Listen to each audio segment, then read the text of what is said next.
Hello, nerds watching all over the internet. It is Thursday night, July 18th, and we're here for another exciting live edition of Wrestle Rewind.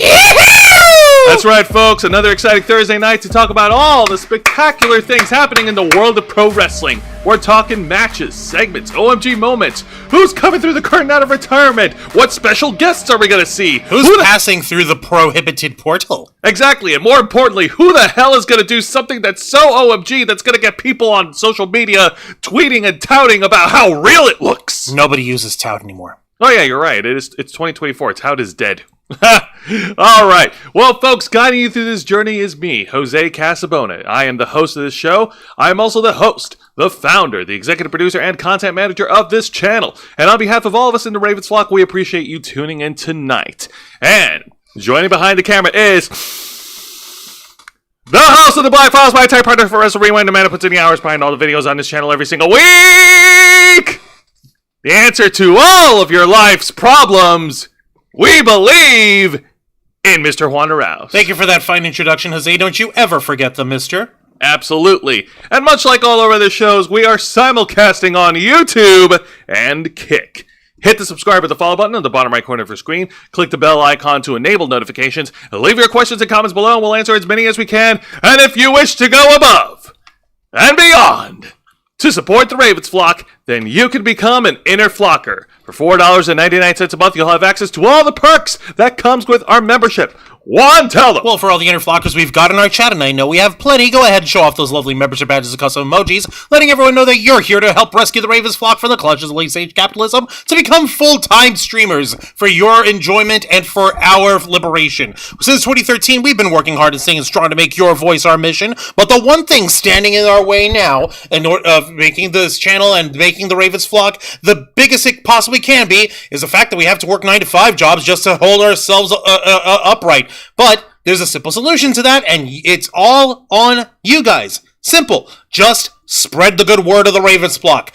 Tell everyone that you know, everyone that you love, everyone that you hate, to come and subscribe to us and to become inner flockers themselves. The more subscribers, the more inner flockers come in from that, and before you know it, we've got we'll be completely independent and we'll be able to work for you guys no matter what. With your help, we can and will succeed. More importantly, make sure you check that you are still subscribed to this channel. Yeah, because I don't know if you guys know this, but YouTube has been unsubbing people left, right, and center, and that's not cool. That's not cool at all. So, but again, with your help, we can and will succeed. You also get access to members first and members only content, a special discount to our merch store, link in the description below, and you also get access to us, the Ravens flock, your favorite Motley Crue nerds, here to make your voice our mission by providing us your thoughts, your input, your feedback, and your ideas to better shape the future of this channel to suit your tastes and needs. Hey, up in the chat, we've got Mr. Quake and Jordan Kirby are both up in the chat. Hey, up there, gentlemen. Hello there. Folks, everybody. Jordan Kirby saying, I believe in Mariah May and Joe Hendry.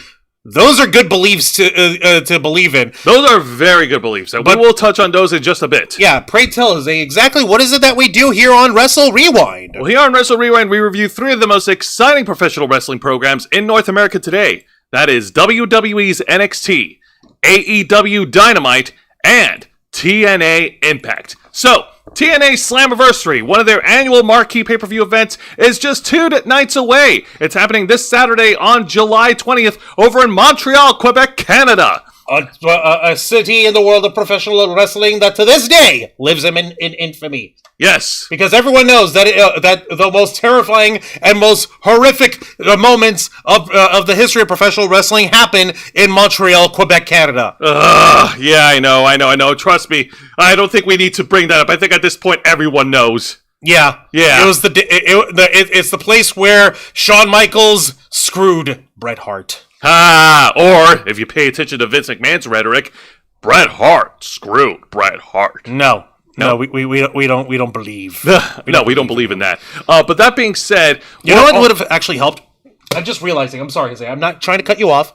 I promise there's a point to this. Okay.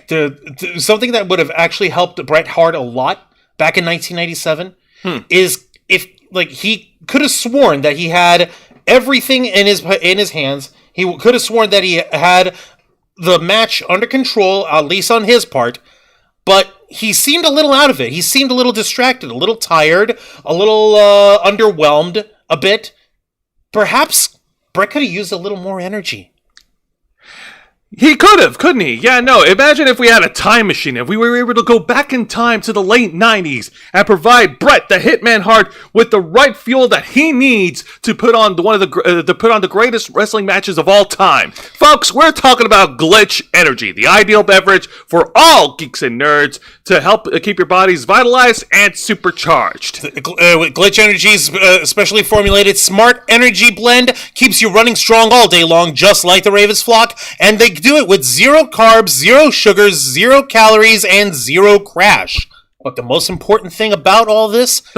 The most important thing about all this, of course, is the flavor. But thankfully, Glitch has got you covered, because if you go on their website, glitchenergy.com, you take a look at their menu, they have a large selection of different combination flavored blends for their Smart Energy line, and they're coming out with new flavors every week. Like for example, last night on the Black Files and this past Saturday, we went ahead and discovered that Glitch Energy released the Drink Me Potion, which is a strawberry snow cone flavored Smart Energy drink inspired by the VR game Down the Rabbit Hole. Yeah, I don't know about you. Like, listen, I know you've protested about cotton candy, but I actually want to get a sip of this. I actually want to try this. Well, it's not protesting. It's It's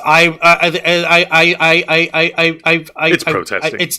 It's not protesting. It's I've been needing this. I've had a mighty need since this came out in May. Yeah, the neon sugar cotton candy flavored one that they released back at the end of May, which is inspired by Laura the Explorer over here. And to this day, our buddies at Glitch still haven't heard. They haven't heard my dulcet cries for help. They have not heeded my gnashing and wallowing of teeth in the middle of the night. But they have gone ahead and brought out other flavors like Gummy Worm Tonic over here, inspired by the Final Fantasy content creator Rin Karigani. Yep. So they're at least bringing out new stuff, of but course. They still haven't sent me any neon sugar, Glitch. Why? But you can guarantee that Glitch will send you your products when you put in your orders. And just to add a little cherry on top, if you go to their website, glitchenergy.com, and use our promo code FlockFuel, you'll receive a 20% discount on your order. So what are you guys waiting for? Glitch Energy has been proudly partnering with us over here for a while now, and we're very happy to have them. And we don't just hook up with anybody under the sun. If we don't like your product, we don't work with you. Or if we don't believe in you, then we don't work with you. We don't sell what we ain't buying ourselves. Absolutely, and we would like to thank Glitch Energy for partnering with the Ravens flock. We thank you so much. Now, please answer Juan's calls, because he has been he left you 50 voice messages. I think they blocked my number. Go to glitchenergy.com, folks, and tell them that the Ravens flock sent you. Now, I actually want to. Now, before we get to the actual review, I actually want to throw a little bit of wrestling history, because today, on July 18th, is a specific date for historical significance. Because on this day, July 18th in 2021, is when WWE made their return to a live pay-per-view events in front of fans, in front of audiences, following the dreaded COVID lockdown period. They hosted Money in the Bank in front of a large crowd, in front of all the wrestling fans in the world, which saw Roman Reigns retain the undisputed retain the WWE Universal title in the main event, and we got the return of John Cena. And now he's leaving us. I know. He's riding off into the sunset. I know. It's important. I know he is, and it sucks. But you know what? He's earned it. He's earned his rest. He's gonna get it. And of course, speaking of WWE, NXT is also gearing up for their televised debut onto their return to the Sci-Fi Channel with NXT's Great American Bash. It's gonna be a two night televised event, and it's gonna kick off as the official first episode for, I guess we'll call it NXT on Sci-Fi.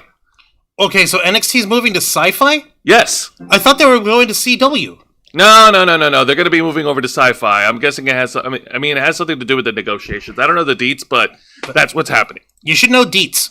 I should know deets. You should know deets. Why don't you know deets? Because I'm nowhere. Because Beetlejuice will haunt me if I know deets. Jose, I know deets. You should know deets too. Yeah, You know what? You know what? I do know deets. You know what deets I know?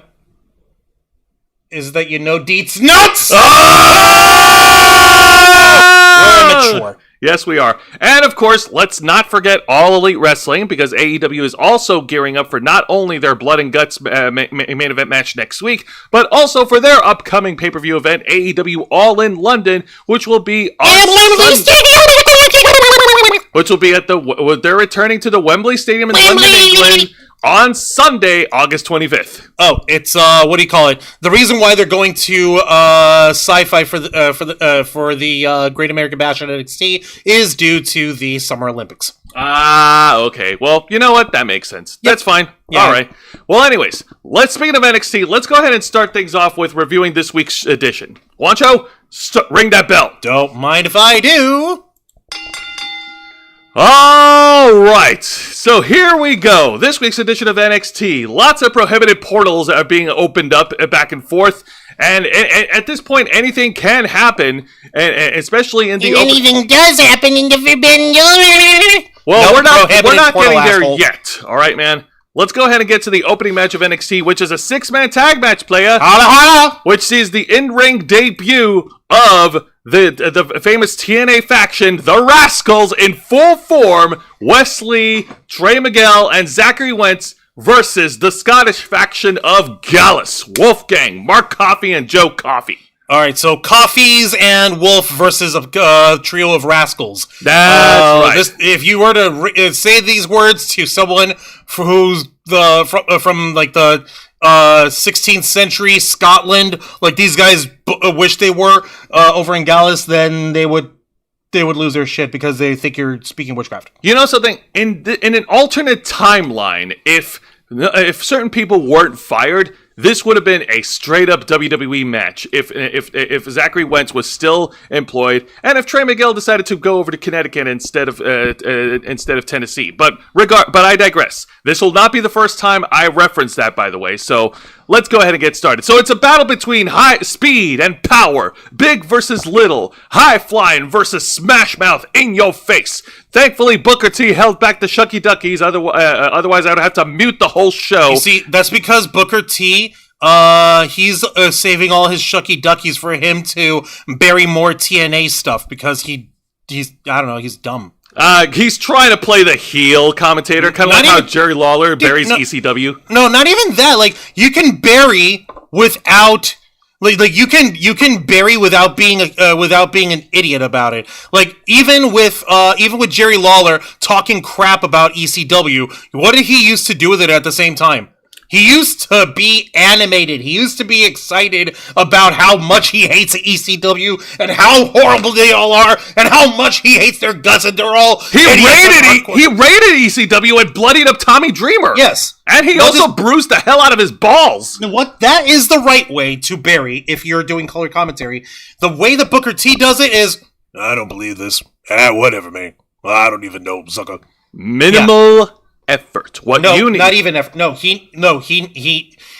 Booker, you're an excellent wrestler. Let's get. No. Here's the problem, Juancho. He's not motivated, and in this match, it looks like things are not looking good for the Rascals. Oh man. Oh God, you're right. The Rascals are being overpowered by these giant Scottish freaks. Man, if only that there's someone that they could count on, someone that they could look to for inspiration, for motivation, to help motivate them in their match, to help motivate the commentary team, because Booker T needs to sound like he's motivated. Someone, I don't know, man. Do I dare invoke his name? I don't even say at this point, he's just gonna show up. You just say his name. And he appears. I believe in Joe Hendry. Shit, you said his name! I believe in Joe Hendry. No, he was already up on the freaking screen, Joe. Yeah, I know. He was already up there. We can't avoid it. I know, you plastered it all over the place. He plasters himself. He's everywhere. He's every fucking where, man. Joe Hendry joins the commentary team, and of course, And of course, to the delight of the WWE fans, they are chanting, singing a song. Booker T once again sounds like he had his toys taken away from him. Nah, I don't know. This is ridiculous, man. I don't even know, sucker. This ain't. What are we even doing here, sucker, man? Yeah, no, and of course, in this part of the match, getting back from commercial break, the Rascals were able to turn things around, going with their flippy high flying moves. They were able to hit top rope dives over the members of the Gallus at ringside. Even at one point, one of the members of Gallus, I can't remember which one, almost got. Was it the bearded one, was it the big one, or was it the bearded big one? That doesn't narrow shit. I know. The point is, they almost got into a little bit of a confrontation with Joe Hendry, but that provided all the distraction in the world for the Rascals to zero in on one of the members of Gallus and hit their trademark finishing move to pin and win. Your winners in their official NXT debut, the Rascals. And thankfully, it's because someone believed in them. Yeah, man. If you believe, he believes right back in you. All you have to do is believe in Joe Hendry. With the right belief, yeah, exactly. All you have to do is believe in Joe Hendry. With the right guy to motivate you, and with a trio of high flying rascals to help spice things up, it is a perfect combination of total nonstop action. Ha! Next match. Also up there, Soundmind. Welcome to Wrestle Rewind, and yeah. He's doing, Soundmind's doing, Booker's whole thing of, whoop that trick. Oh yeah! Oh, yes! Like, I get it. We get it, Booker. You're slightly racist. Next match. The exciting match of the night, it is, I kid you not, by order of NXT General Manager Ava, it is a one-on-one match for the NXT Championship as Ethan Page goes one-on-one defending the title against Singapore's own Dante Shen. Okay. I have a question. What's your question? Why does this look like this came off of the screen for, like, creator wrestlers on WWE 2K24? You're close. It didn't come out of a screen of a creator wrestler. This one actually, but it came out of a video game. But it's not wrong. You mean to tell me these motherfuckers didn't bother with an actual graphic? Actually, no. I went to Google search and I couldn't find a graphic, so I grabbed that one. Which is cool. It looks cool, right? It looks bland and generic and still like even the graphics that you have here. Wait, hang on. Those look bland and generic compared to AEW? Look at okay. What do these men do in the space here in this graphic? They fill the space. They're the center of attention, right? Yeah. Now cut over to the one that you have of All Ego Ethan Page and fucking Dante Chen. Okay, I guess they're not even a full third of the screen. Well, there's so much empty space around them. Yeah, it's so bizarre. But you know what isn't bizarre? What? The performance of the match. Because holy shit, Dante Shen is beloved by the entire NXT audience. They are 100% behind the Singapore Warrior as he takes the fight to Ethan Page. He lays in a couple of takedowns, lays in a few high flying moves. Of course, Ethan Page, using old fashioned chicanery, was able to turn this match around and keep Dante Shen grounded. And the secret ingredient is crime. Yeah, I know. Dante Shen was able to fire back and hit a couple of backhanded chops and a couple of right hands, a couple of really cool palm strikes. He's a striker, you know, but minus a cane, of course. And then it looks like he was going to hit a rocket kick, but then Ethan Page cuts him off, and he tries to go for the Ego's Edge. Dante Shen was able to reverse it, hits the rocket kick, and then hits that super cool, awesome double palm strike, knocking the champion down on the floor, but was only able to get a 2 count from the referee. And then in the final moments, Dante Shen, looking to try and zero in on finishing his opponent, Ethan Page was able to catch Dante off guard and hit the Ego's Edge to pin and retain. Your winner, and still the NXT champion, All Ego, Ethan Page. Dick! Very much dick. No, you want dick? Adding insult to injury, after the match, he shakes Dante's hand while Dante's laying on the ground. Dick! I know, right? But unfortunately for All Ego, he didn't have much time to revel in his victory, as he was once again blindsided by, you guessed it, Oro Mensah.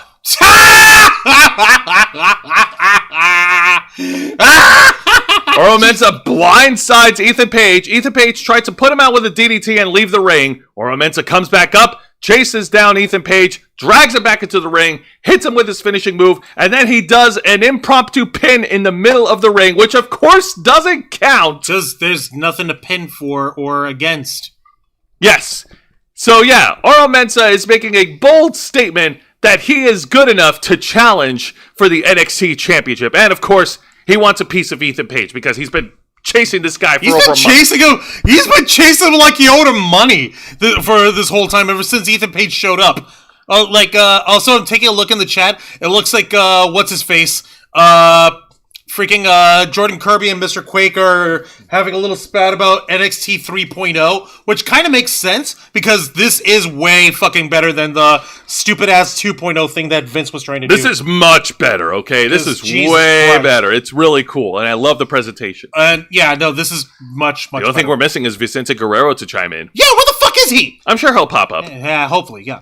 But let's go ahead and shift gears here. Great title match, really awesome, and of course, I'm gonna pop for Dante Shen. So no matter what, cool. Now the exciting segment, we get an in-ring promo segment from the NXT Women's Champion, the Prodigy, Roxanne Perez. Okay, so what does the little ball of psycho asshole fire have for us tonight? Psycho asshole fire. That's a good one. No, as in psycho because she's crazy, and asshole because she's an asshole. Fire, because fire. But anyways, Roxanne Perez got on the mic and she cut a fiery promo about bragging about how long she's been NXT Women's Champion, her reign is still going, and how she's a dominant woman in the NXT Women's division, how she's pretty much taken on all comers who tried to go after her title. And she also took a few shots at the newest signees of WWE, Julia and Stephanie Vacker, both women who just recently came from New Japan and from Lucha Libre AAA. So yeah, You can have to really think because you get rid of forbidden joy. yeah. No, Roxanne Perez pretty much took a shot at them, saying like, "Oh no, Julia's gonna destroy me. Stephanie Vacur's gonna come after me." She pretty much dismissed those two. And she kept on bragging and boasting about how she is the dominant NXT Women's Champion of all time. And she also took a few shots at Becky Lynch and Charlotte Flair and Bayley, boasting on how she's going to beat all their records. That's a very bold statement to make there, my little champ. Well, speaking of people who make bold statements, there's someone else who has a bold statement of her own to make against the champion. That's the NXT's very own Genki Girl Supreme, Chase Hughes, Thea Hale. That's right. Looking to match her not only in wrestling skills, but also to match her in height. Thea Hale. Oh, no, she's taller than shit, you're right. Wow, Thea Hale is... Damn, Roxanne is the shortest. Yeah. Holy shit. Yeah, Roxy's mini. Roxy is mini. I thought they were both equal. Shut me what? up, I guess. No, wait, no, what? I thought they were both equal in height. Because, they're both mini. No. No disrespect to mini people, of course. Okay, let me see here. Wikipedia. 5'1" for Roxanne Perez. Oh, okay. And for Thea Hale, 5'5". Never mind. Yeah, exactly. Okay, so getting back to it, so Thea Hale gets on the mic and then fires back at Roxanne Perez, and she is looking to step up to the plate and challenge for the NXT Women's title. Of course, Roxanne making light of her opponent and downplaying her as just this crazy little girl, just a little spaz who can't do shit. A little spaz who can't do shit, of course, and of course that did not sit well with the ball of fire that is Thea Hale. Hold up, who the fuck are you calling female Eugene over here, Mr. Quake? Look, Thea. Wow. Okay. I'm about to fucking say here, buddy. No. You better dial that back. You better put some respect on my girl's name here.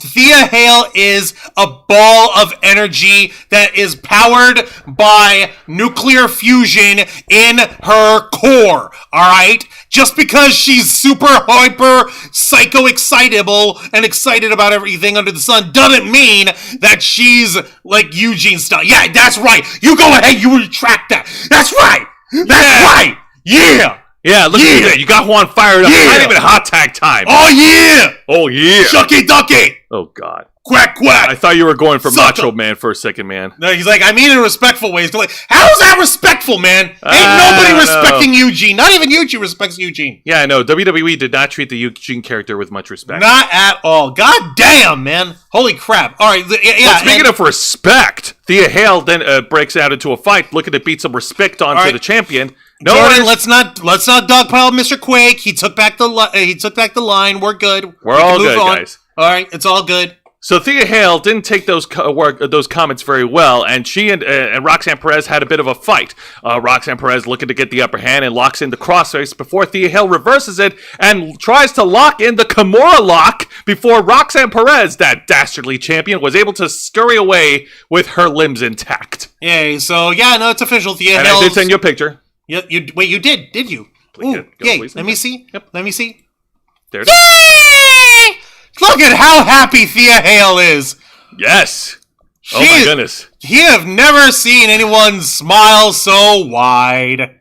That is a smile only a mother could hate. Oh my God. I'm kidding, of course. Like, no, fucking, no. Thea Hale, batshit insane, and I'm here for it, and I love it. Yeah. That being said, I'm looking forward to it, and we're likely going to get that match at the Great American Bash, either night 1 or night 2, but we'll see.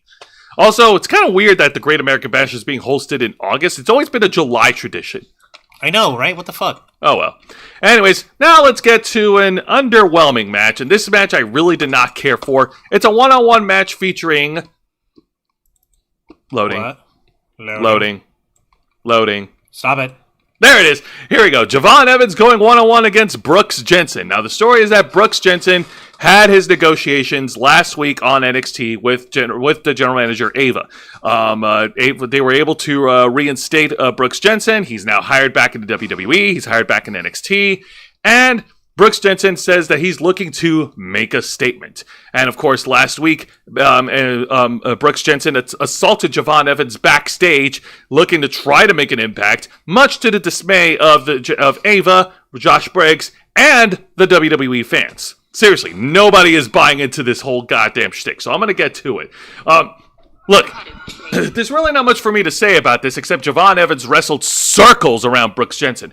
Brooks Jensen put up a valiant effort with, of course, Josh Briggs cheering him on at ringside, looking to support his brother in arms, his best friend. And then, in a weird turn of events, out comes the Perfect 10, Sean Spears, to observe the competition, because Sean Spears is still feuding with Javon Evans, and he's also observing the in-ring prowess of Brooks Jensen. Of course, in the end, Javon Evans was able to outsmart the new signee and get the win. Don't you mean re-signee? The re-signee and get the win. After the match, of course, Brooks Jensen being the sore loser. No, you got the right picture. He assaulted Javon Evans, and then Josh Briggs, the big brother to Brooks Jensen, pushed him back and pretty much yelled at him, saying, "What the hell are you doing, man? This isn't you! What are you doing?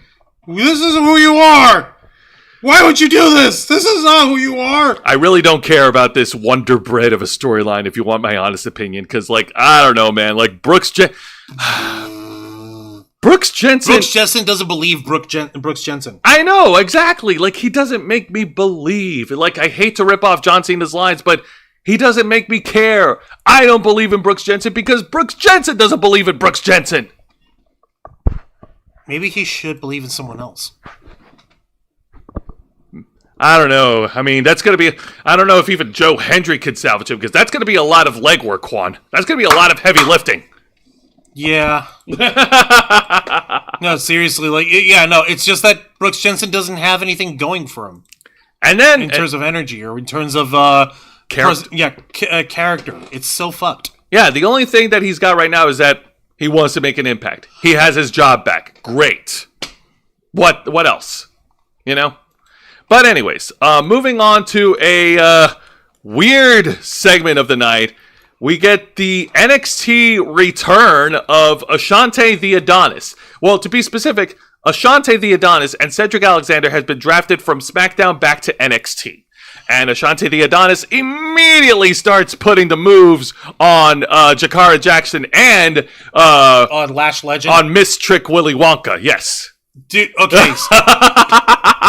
Come on. So we've got Hit Row remnants in with the Meta-4, and Oro Mensa's not taking it well. no, he's not taking this well at all. He's over here beating the shit out of the NXT champion on behalf of on behalf of their leader of the Meta-4 here. Now, Oro Mensa, who, by the way, is still heated after his beatdown on Ethan Page earlier that evening, pretty much told Ashante the Adonis to back the hell off, dude, and challenged him to a one-on-one match next week on NXT to beat the respect out of him. You know, it's funny that we need to observe the trajectory of all the former members of Hit Row. BFAB is still on SmackDown, still managing for the Street Profits and Bobby Lashley, wherever that's going. Ashante the Adonis is back in NXT, and who knows where that's going to take him. AJ Francis is sucking right now as digital media champion on TNA, and Swerve Strickland is having the run of his life as AEW's world champion. Who got the better end of the draw? Who got the better end of the deal? I'm not gonna lie. Each one of these guys in their separate, like you said, their separate trajectories that they've taken. I'm not gonna lie. It's hard to quantify. Yeah, it's hard to put a finger or a quantitative value to it because you know that every one of these guys, even Swerve, though he's AEW World Champion, can be doing loads better. Like I'm over here like, what's the fuck? Hold on, I saw AJ Francis on local news. I'm sorry to hear that. Yeah, Oro Mensa is a hothead, but he's a hothead who's got a heart. He's protecting his gal pals in his team.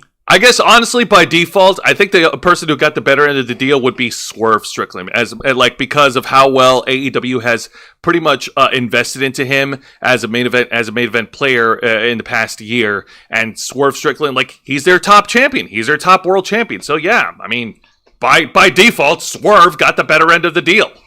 Well, yeah, true. Well, like I said, let's see how well this turns out over here. Of course, absolutely. I'm not going to downplay all the other members, except for AJ Francis.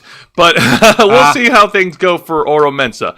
But now let's get to the main event of NXT. And this is a one-on-one match for the NXT North American Championship as the ruler, the conqueror, the giant mountain, the great Obafemi defends the North American Championship against Duke Hudson, representing Chase University. Yay, so Chase U is getting some, a little bit more leg work, a little more screen time here. Let's see how well this works for the All-Star teams against the immovable one. I like the way they built this main event match, because despite it being 1 week set up after a week, they actually played video packages hyping up Duke Hudson in his first years of being in WWE up until now, how much he's grown and developed. And yes, that includes that stupid poker gambling gimmick that they gave him for the NXT 2.0 crisis. Ow. Yeah, you remember. Yeah, they had a poker game. Fuck that shit. No, I don't remember, and I blocked it out of my mind. You can't make me.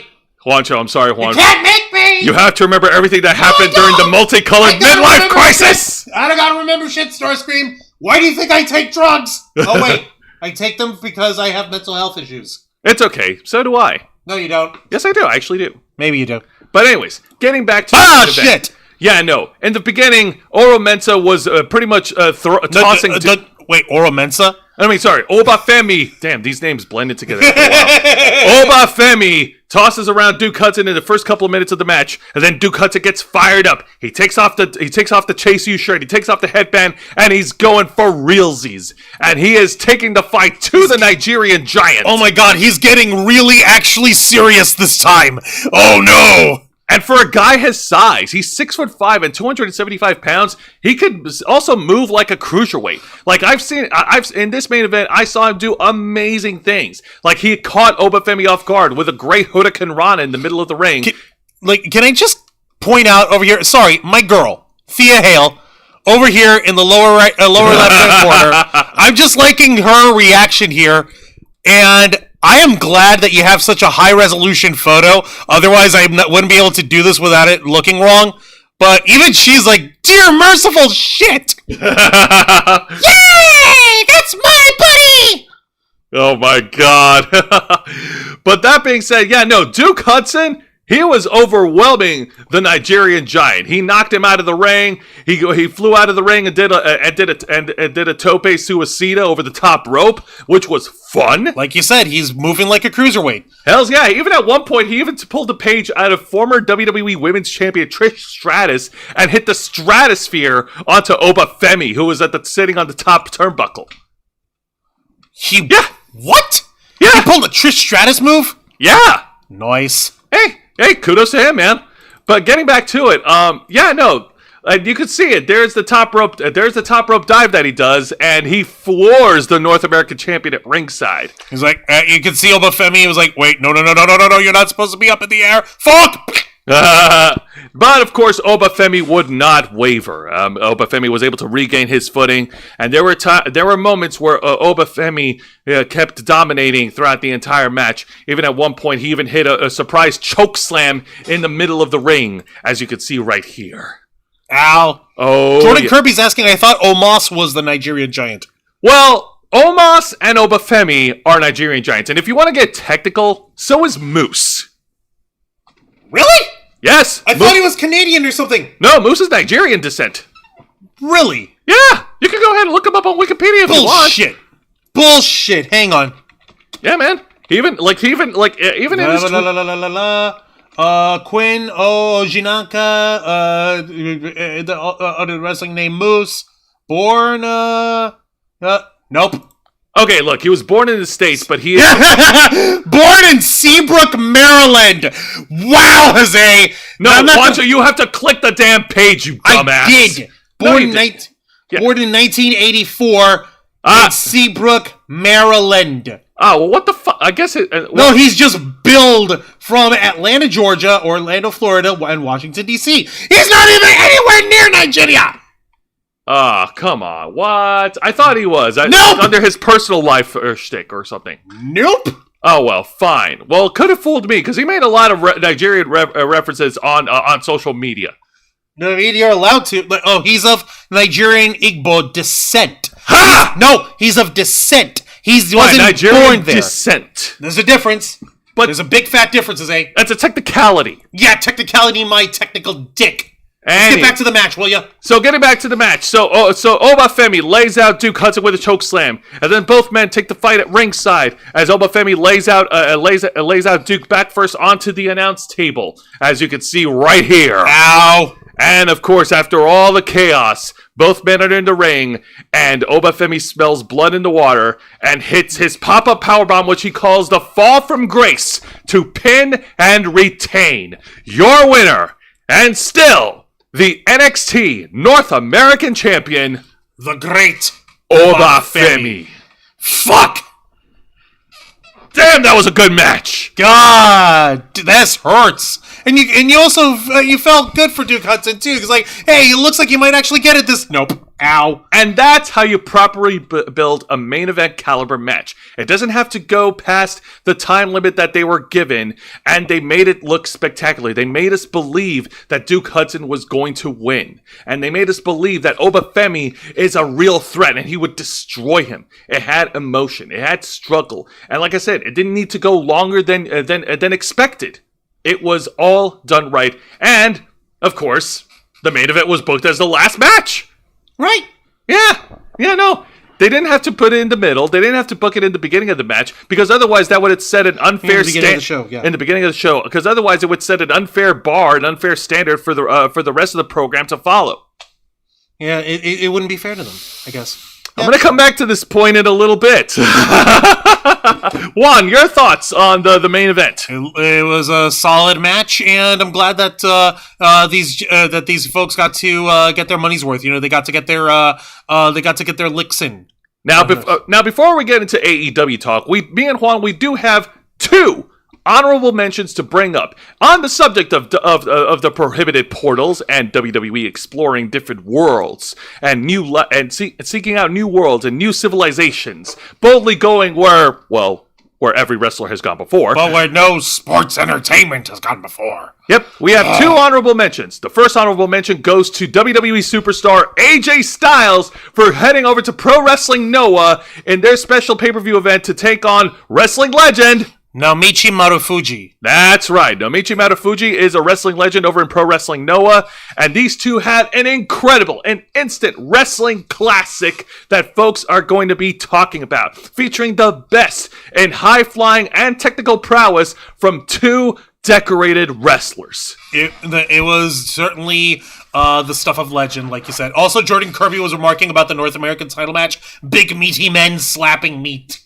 Yes. Yes, it was a meat fest. It was a meat fest. But yeah, and of course, AJ Styles was able to get the win, was able to get the victory over Marufuji. And like I said, mad respect to both guys. These guys are amazing. And the second honorable mention that we have here goes out to WWE superstar Io Sky from Damage Control. Yep, she wrestled in the women's wrestling promotion called Marigold. For their what is this Summer Destiny? Yep, Marigold Summer Destiny, where she took on the Japanese wrestler Utami Hayashishita. Yep. And this was amazing. Like, I was watching this, and the fans who were watching, like, they were chanting 100% for Io Sky. And of course, Utami put on an incredible effort. Like, she was booked as the underdog, trying to fight back against Io Sky, against the genius of the Sky.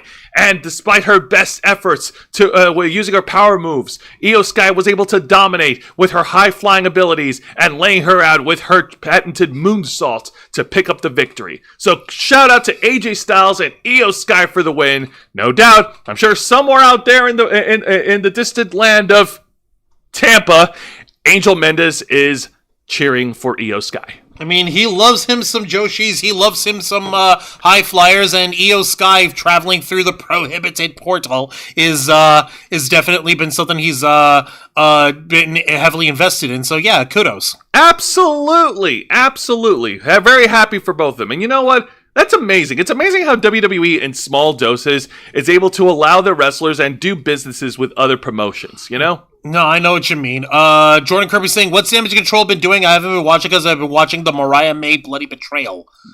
Well, right now, Damage Control, I'll touch it briefly. Damage Control right now is briefly feuding with Katana Chance, Kaden Carter, and Lyra Valkyria on Monday Night Raw.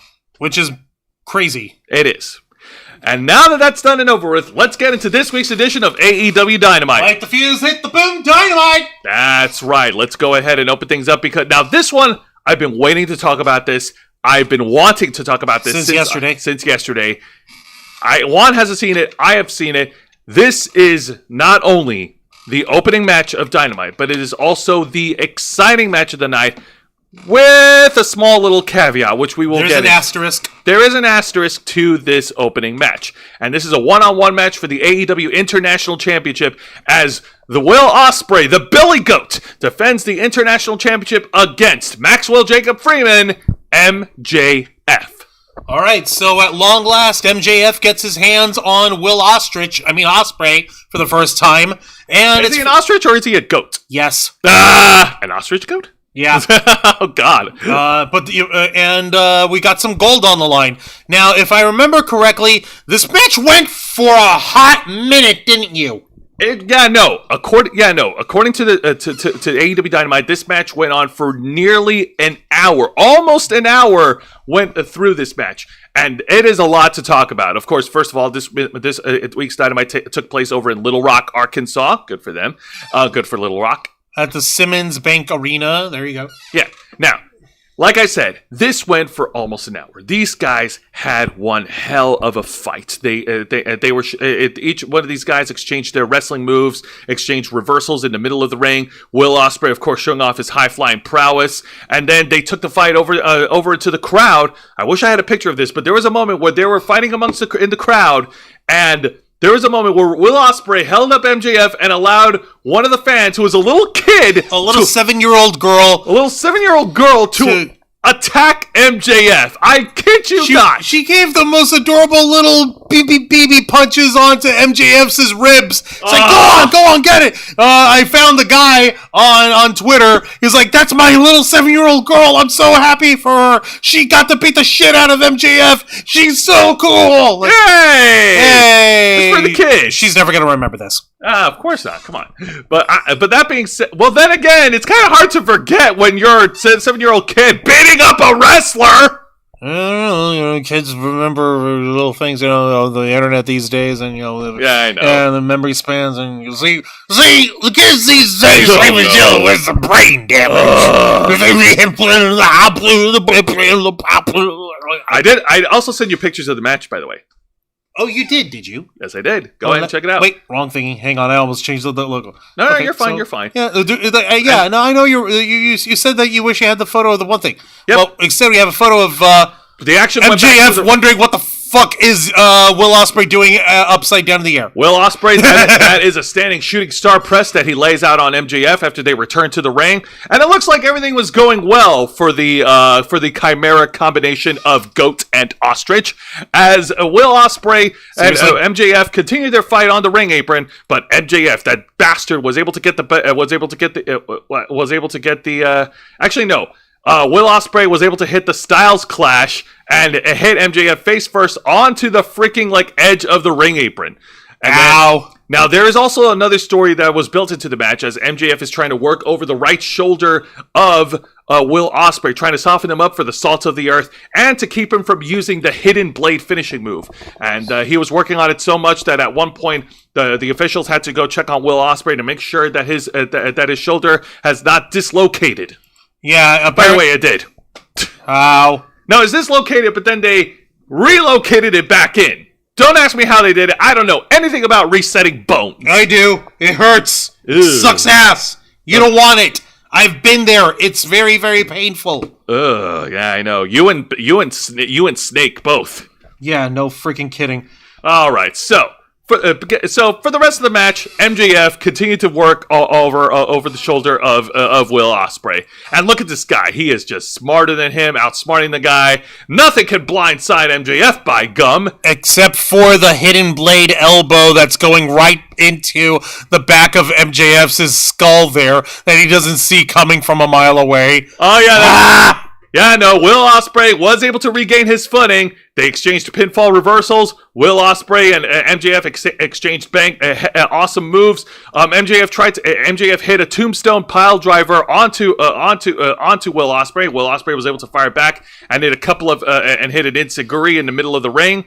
And then we get to the match finish, and at this point, Will Ospreay looks conflicted. He was gonna use the Tiger Driver finishing move, but he wouldn't do it because he used it on Bryan Danielson, and it almost injured him, and he was having trepidations about using the move. And so MJF, he shoves Will Ospreay to the referee, knocking the referee down, and then MJF pulls out the Dynamite Diamond Ring and clocks Will Ospreay in the face to pin and win, and you can see him celebrating while being life supported. Like in a fucking oxygen tank on his face. Tank on his face. What the fuck, nerd?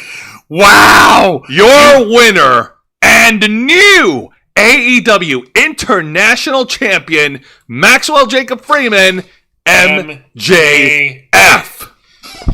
Yeah, he is better than us. And we do know it. What's spectacular is that he got the pinfall win 2 seconds before the match reached its time limit.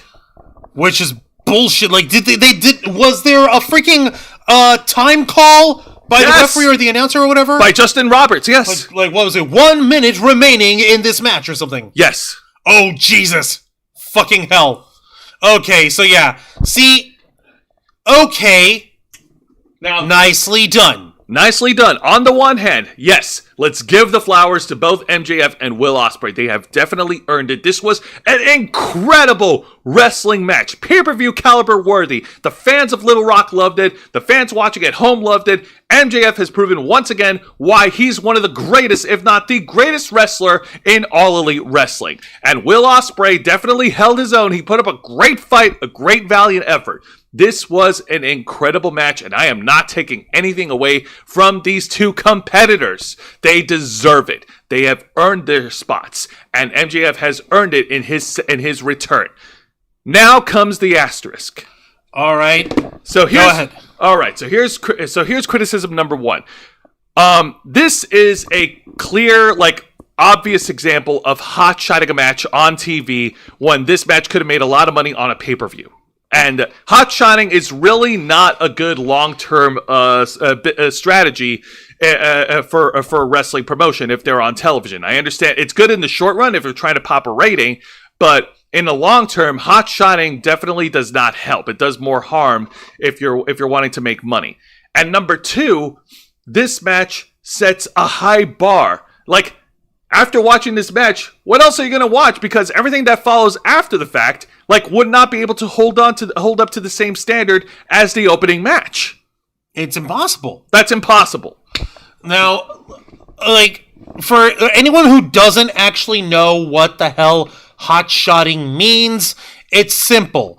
It basically means trying to book for short-term results and for short-term gains by putting up the single largest matches or storylines or angles or whatever that you possibly can, and putting it as quickly as possible with little to no build in order to pop ratings and to get people talking right away, rather than milking it out and stretching the story out in order to make it last, in order to pay continuing dividends rather than short-term gains.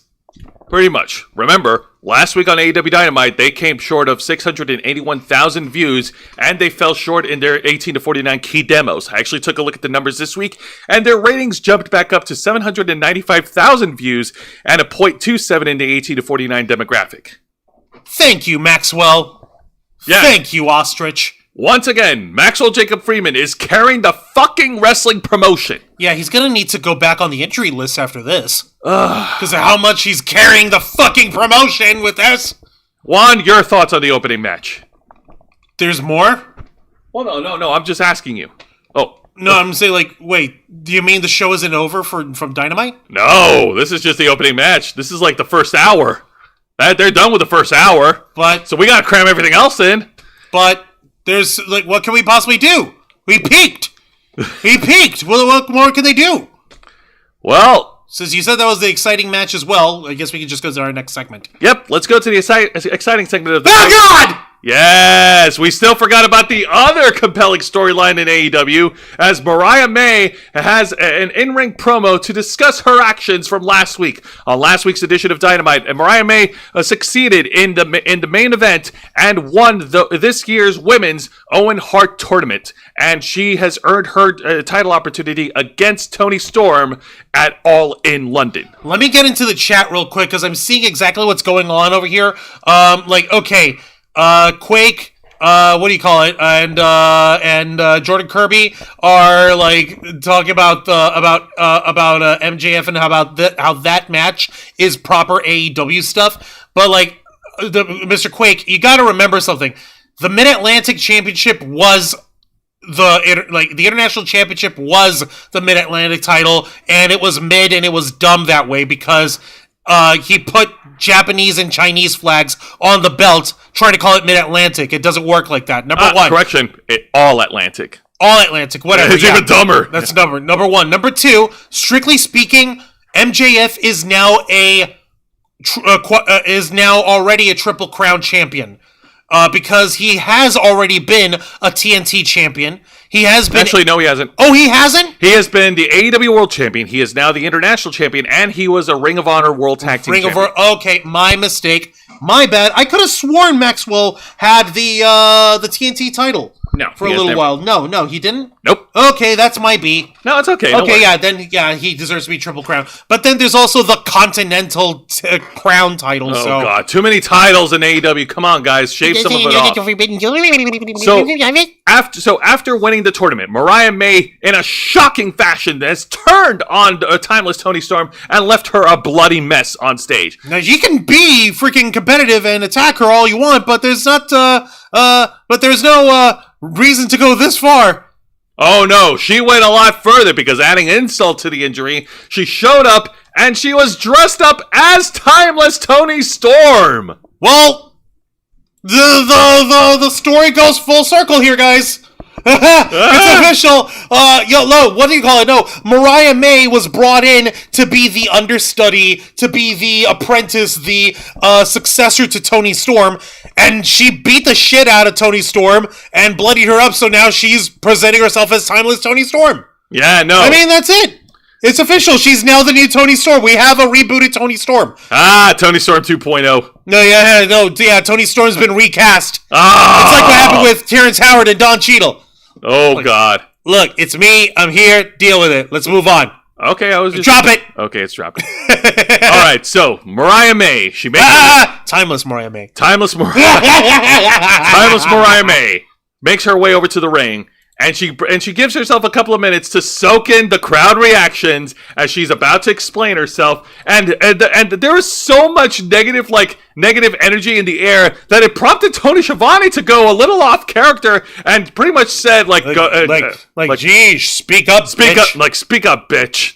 And even Taz and Excalibur would be like, whoa, Tony, what the heck, man? Seriously, it's almost as like, okay, Tony, Schiavone, what the fuck?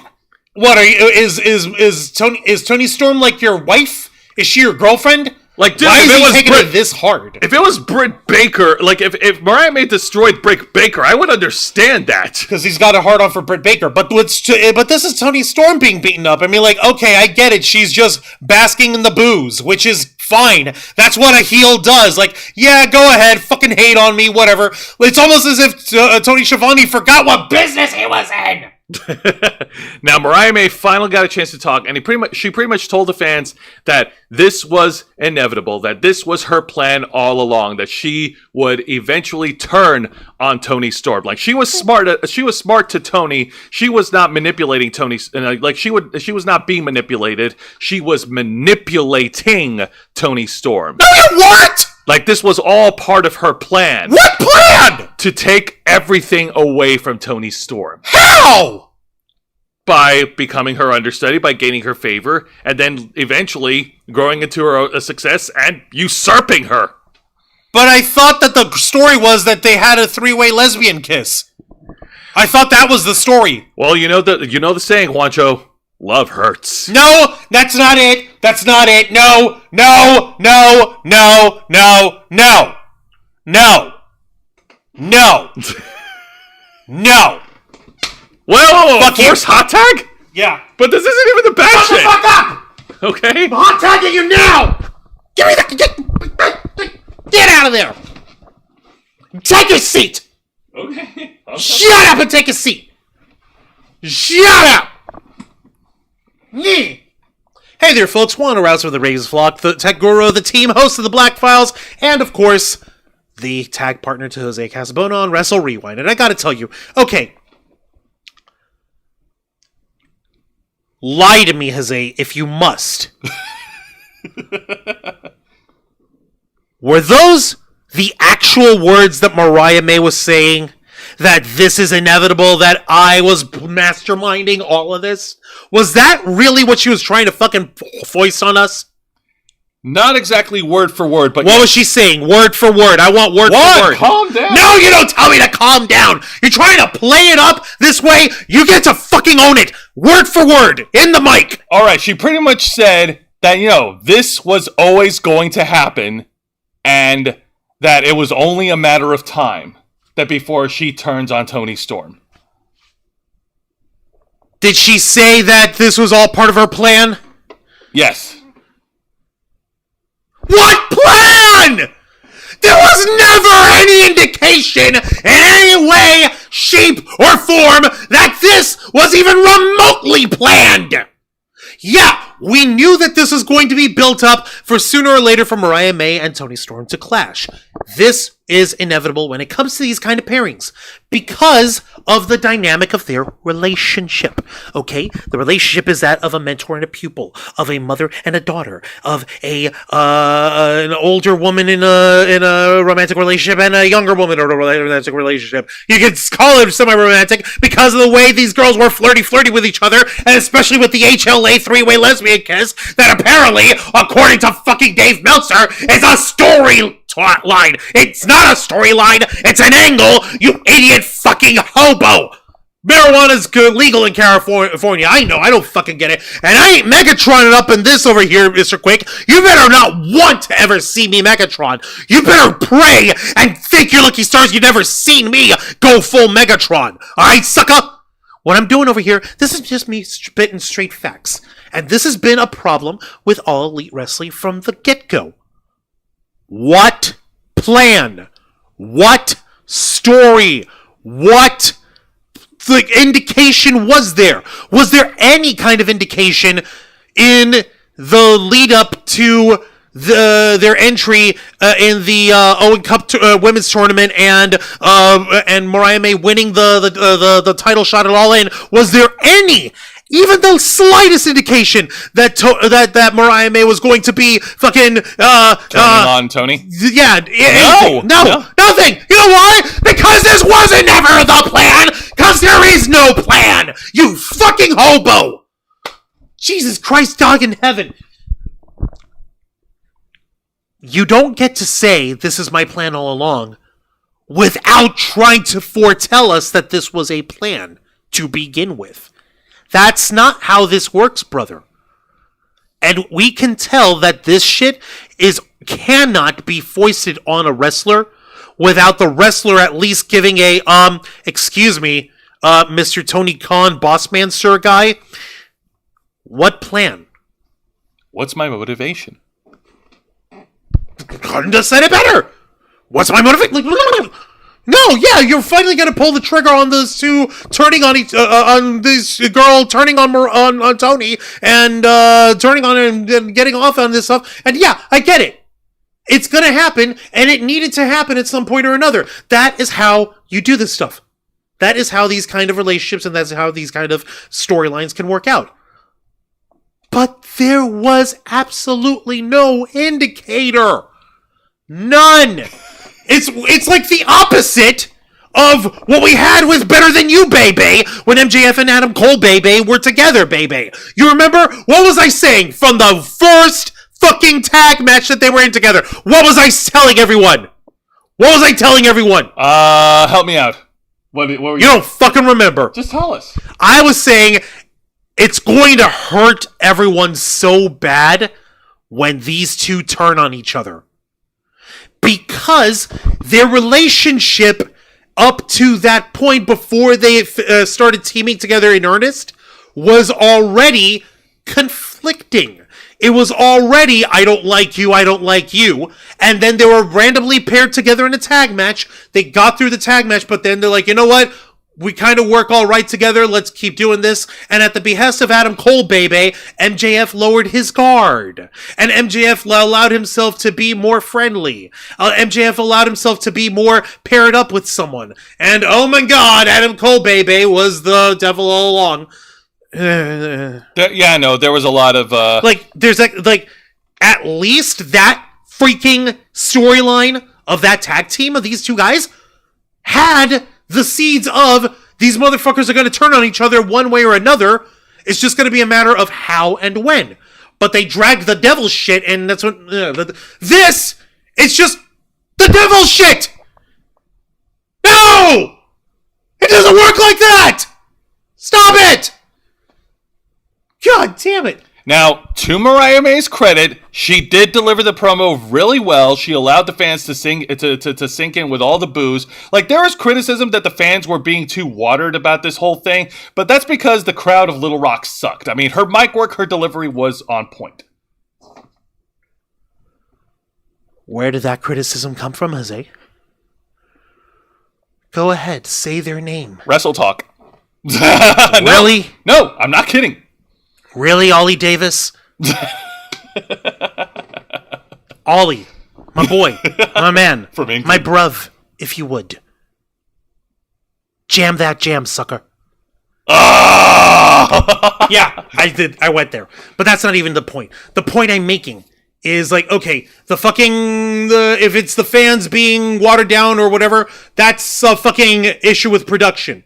If Mariah May's doling it out, then and if she's doing it in a way that's fucking convincing, and you can tell she's putting her whole ass into her performance, then you can't fault her. The person you can fault for this being black like smacking into our fucking face at the last second with the why. I said it once and I'll say it 1,000 times. Fish rots from the head down. It starts from the top. It starts with a sexless, dry-dicked, idiot, geek, nerd loser who happens to be wealthier than the federal government, Tony fucking Khan. If this is his idea of trying to tell a story, then he didn't study anyone like he claims he did. He's not a student of metrics and of numbers and analytics. He's not a student of, the professional wrestling business because he's been watching since he was a kid. He's a student. A disciple, if you will, of the Wrestling Academy of Vince Russo. Okay. Tag it! Fuck you, Tony! That's... Damn, dude. Yeah, I said it! Yeah. Like, I'm gonna have to disagree with that? Nope! That was... Even I wouldn't go that far. I'm going that fucking far, and for one fucking reason and one reason only. He hasn't proven me right. No, he hasn't proven me wrong ever since he got started on this shit. So until he does, that's my stance. He's a fucking Russo nerd. Fuck you, Tony. So hang on a minute. This was your big hot tag? You didn't hot tag about the opening match? No. Yeah, no, I get it. The match dragged forever and a day, but at least the match was still a match. It was still excellently well done between the two men, and you got to tell a story in there. Okay. This is where I have trouble. It's the booking of stories and angles and shit. Also, Vicente Guerrero made his way into the chat. Yay! See his name and he appears. I believe in Vicente Guerrero. Yay. Damn, tuning in an hour late, but hey, Juancho ranting about Mariah May is an okay time to start in. And like I said, it's not Mariah's fault. It's not Tony Storm's fault. It's Tony Khan. Because he's an idiot mark who books like Vince Russo. There, I fucking said it. I'm not He's taking not it a good promoter. He's not a good businessman. All he knows how to do is just make matches, and that's it. And burn money. That being said, kudos to Mariah May. She delivered the promo really well. All right, next segment. Now let's get to the match of the night. And gee, I wonder who's going to come out winning this. It is a one-on-one match for the TBS Championship as the So AEW... it's cold. Yeah, as the AEW TBS Champion, Mercedes Moné goes one-on-one against the native beast, Nyla Rose. This is not how I wanted Nyla Rose to get her shot at the TBS title. She deserves an actual build, an actual storyline, an actual fucking way to get in on shit. No, Mr. Quake. Vince Russo isn't an entertainer. He's a parasite. Yeah. You'll never be able to convince me otherwise. If that is a hard line for you, then that's the hard line that we can stand on the opposite sides of. Vince Russo can suck my shriveled gray dick. Juan's right. Vince Russo is blackballed from everywhere in wrestling. He's even blackballed from AEW. AEW doesn't want to touch him. Yeah, I mean, they already have his position filled. Ha. So, yeah, of course, this is, another classic David and Goliath, and Mercedes Moné is playing it very well as the heel. She's trying a lot of heel tactics to get one over Nyla Rose, and Nyla Rose uses her power moves to fight back against the conniving champion, and even at one point, hits her comeback. Juan shared me a video where Nyla Rose reverses a bulldog or reverses a tornado DDT, and then just tosses Mercedes Moné like a rag doll. That was fun. No, it wasn't just a toss. It wasn't just tossing her like a rag doll. What's her face? Fucking Nyla Rose actually grabbed her and she locked her stance in position stiff and straight, and she hollered this to everyone in there, to anyone who could hear her. Hang on. I love this. All right. And she's tilt-whirling and caught. Oh, that didn't work. Too powerful, Nyla. Have you lost your mind?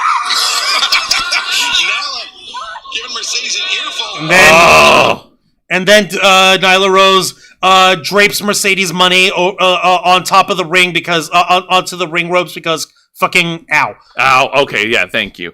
But, of course, Mercedes Moné was able to regain her footing, and just to add insult to Dr. Britt Baker, DMD, she pulls out her own, I don't have a picture, but she pulls out her own glove that says CEO on it with cat claws, and she locks in Britt Baker's finishing move, the lockjaw, to force Nyla Rose to tap out. Nyla Rose refuses to submit, and then out of frustration, Mercedes Moné locks in the bank statement, or I'm sorry, she calls it now the statement maker, or whatever, to get the submission victory. Your winner by submission, and still the TBS champion, Mercedes Moné. Then after the match, Mercedes Moné went over to ringside, and there was a strange fan at ringside who was wearing a Sting mask. Gee, I wonder who is hiding behind this mysterious Sting mask. I know who it is. It's Sting! Oh my He did god. it again! It's Sting! This is such a classic WCW 2000 move. But no, it's Dr. It's just Britt Baker. It's Britt Baker chasing away Mercedes Moné, and security is backing Britt Baker away from the TBS champ. Like I said, this great post-match angle with Britt Baker, but come on, man. We know who is going to win. Come on. This is Nyla Rose. She was barely on Ring of Honor. Which is horseshit because Nyla Rose is a former AEW Women's World Champion herself, wasn't she? That's right. So what the fuck? It's like she's relegated down to Velocity. She's like WWE Velocity. Remember that? Yeah. Yeah, it's like that. That's how it fucking feels. Vicente, Toni Storm with her extreme epic blade job put more thought into the angle than Tony Khan has. Yeah, you're right. Transcontinental champion. Yeah, I can see what you mean, Mr. Quake, trying to fuse the Continental and International title together. I'm not a Russo guy. I'm aware why some people like him, though. Yeah, I'm aware, too. It's because they drink uranium. Let me see here. And the sad thing about Vince Russo is he thinks wrestling in a wrestling show is bullshit. Total nonstop fail, Russo. Yep. Mercedes money is too small. More money are problems.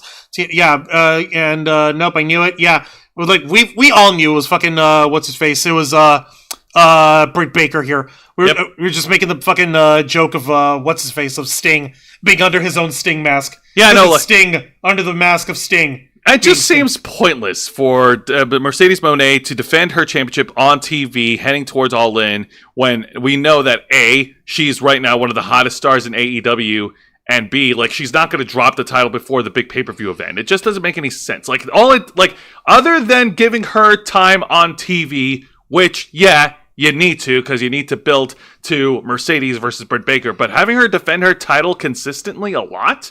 There's a simple explanation to that, Jose, and I hope you'll excuse me on this show. It's pretty simple. Fine. Look at the way this program, the television program, is set up.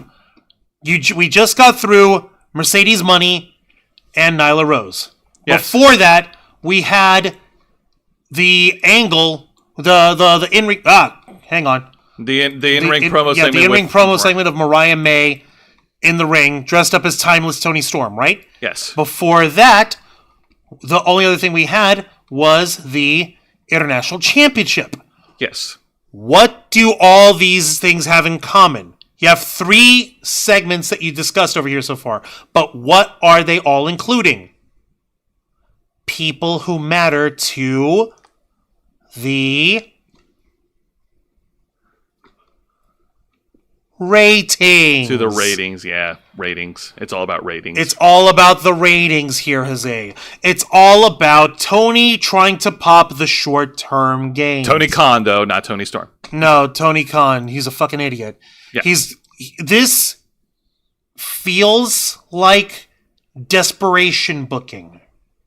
And that is never a good sign, especially considering that Tony Khan had all this time right before his TV deal with Warner Brothers Discovery fucking expires in October.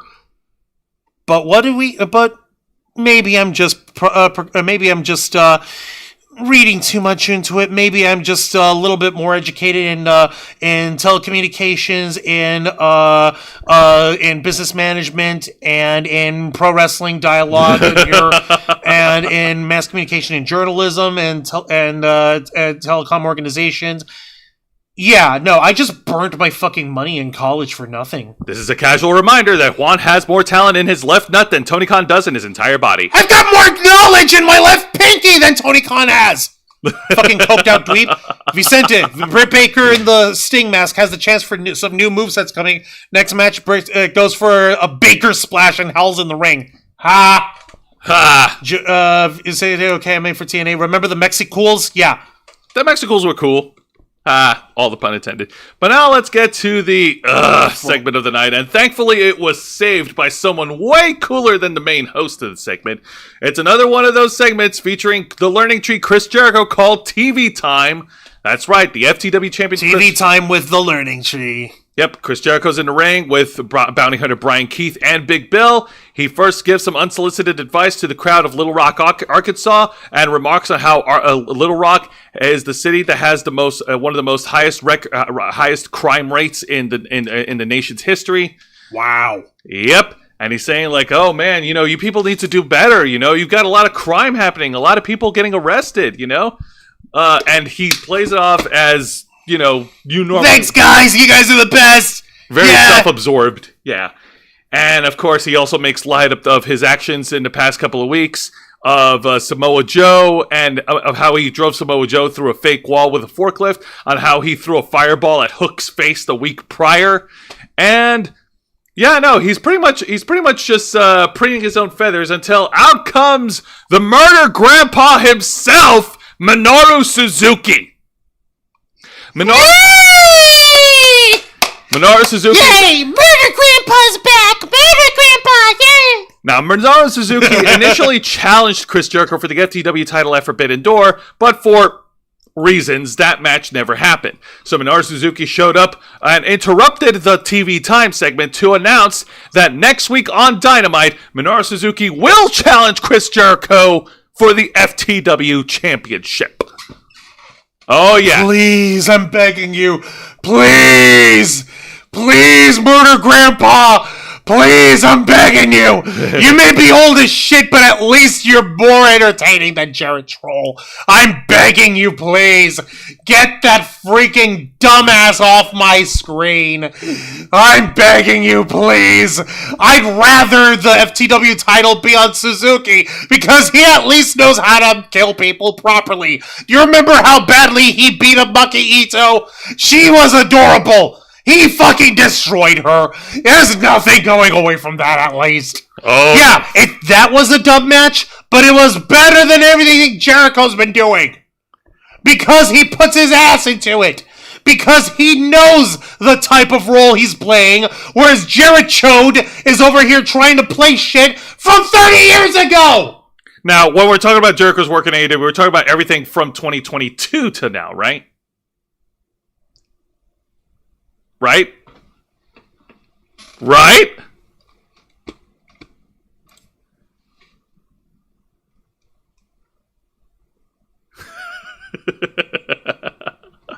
from 2022, from now, because 2019 to 2021, he actually did pretty good. You can't argue against that! Alright, fine, whatever. We have different opinions on it. But that being said, the segment ends where Minoru Suzuki beats the shit out of Jericho, and that sends Big Bill and bounty hunter Brian Keith to go Just call him Brian Keith. Fine, Brian Keith to go tend to the Learning Tree, because, oh no! Anyway, so that's how the segment ended. Like, it's a shitty segment. I hate the Jericho thing, but it was saved by Minoru Suzuki. Thank you, Murder Grandpa. Please don't murder me. Murder Grandpa! All right, now let's Friends come in all sizes. I just realized what I was fucking doing. Oh, okay. No, see, like, that's the only way I could fucking entertain myself with the stupidity of Jared Chode.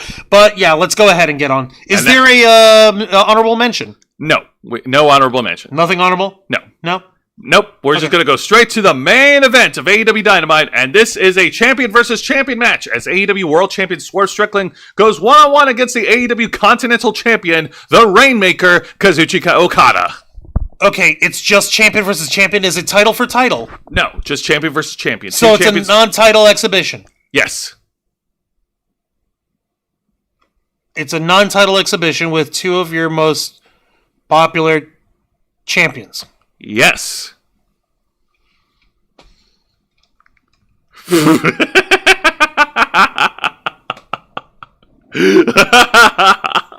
God.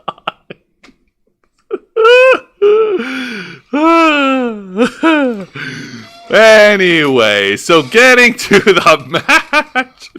Yes, Okada can speak decent English. Yeah. He says a little bit more than just bitch. Bitch. I know, but this was also a fine match. Not exactly the same caliber as the first match, because whoa, that's 1 hour that I don't think folks are ready to sit through.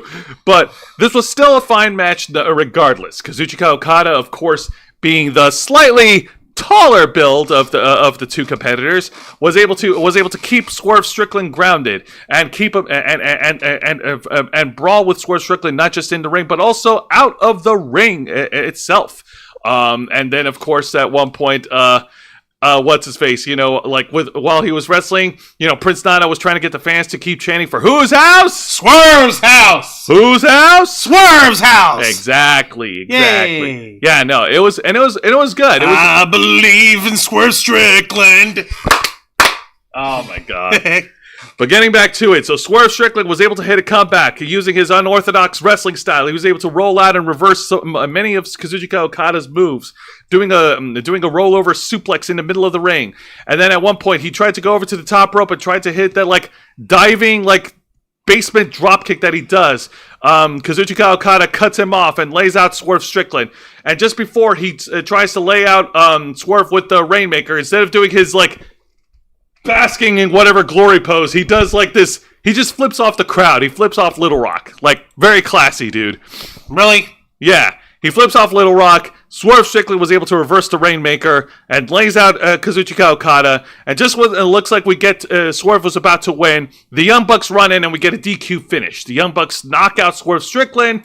Then we get a huge pull apart. The Acclaim jump in and join in on the brawl. And then out comes Jack Perry, who joins in on the brawl. And then the Ring of Honor World Champion Mark Briscoe jumps in and joins in on the brawl. And then so it was a giant schmoz. It wasn't. It was all a giant schmoz. And the fifth guy of Team Elite. Oh yeah, Hangman Adam Page. Yeah, you remember him, right, Juan? We all remember the Hangman. This is the third time. Oh my God. Come on, give me something different. It's an improvement.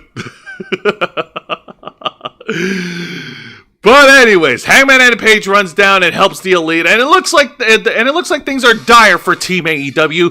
5-on-4 is a disadvantage for them. They need one more guy to help even the odds. One more guy who could channel the spirit of a certain wrestling legend, of a certain WWE Hall of Famer. Because we don't have Jeff Hardy on contract anymore. No, we don't. So out from the rafters, descending down from the roof, is the former AEW TNT champion Darby Allin, who comes down and saves Team AEW and evens the odds for 5-on-5. Both these teams will meet next week in Blood and Guts. Ow. Shit. Oh shit, indeed. Oh boy, I wonder how Darby Allin's gonna hurt himself this time. By the way, Seriously? I'm still concerned of Darby Allin's well-being. Who isn't? I mean, Jesus, this fucking guy. Jesus, man. This fucking guy, he needs to stop. Why is he still doing this? For the love of the game, Juan. For the love of the game. What game? For Why? the love of wrestling? I don't fucking know, If man. you love wrestling, you would go out of your way to try and stretch out your wrestling career as much as possible. Not kill yourself over it! Like this! Oh, God. Non-title exhibition with 2 champs is horrible. It would be like Ruby Soho stripping in front of me and then saying we can't fuck. Then Parker kicks my ass anyways. Oh! Yeah, Mr. Quake, like, yeah, no, seriously. No, like, yeah, I thought he was dead with Darby Allin. Like, I thought he died. No. He's still alive. He's still with us, folks. Don't worry. He's not dead. Jeez. No, but, like, just why? Why did you want me to try to care about Hangman? I didn't want you to try to care about Hangman. Yeah. I just wanted to get a rise out of you. I was expecting you to yell. But I see that's not going to happen. No. Okay. All right. Let's go ahead and shift gears. Enough talk about AEW. Let's go ahead to this week's edition of TNA Impact.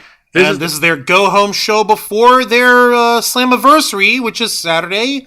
Like, because they said, it's in Montreal, and it's happening whether you like it or not. Exactly. This is the final taping over at the 2300 Arena in Philadelphia, Pennsylvania. The home of ECW, the home of the Eagles, the home of any wrestler coming from Philadelphia. I can't think of anybody else, but I can't say Kurt. Kurt's from Pittsburgh. Yeah, Kurt's from Pittsburgh. Yeah. I was about to say, like, nice. Actually, no. Wait. No, never mind. I was going to say Thea Hale, but Thea Hale's also from Pittsburgh. Yeah, sorry. Nope. Damn it. Work like that. All right, moving on. Damn it.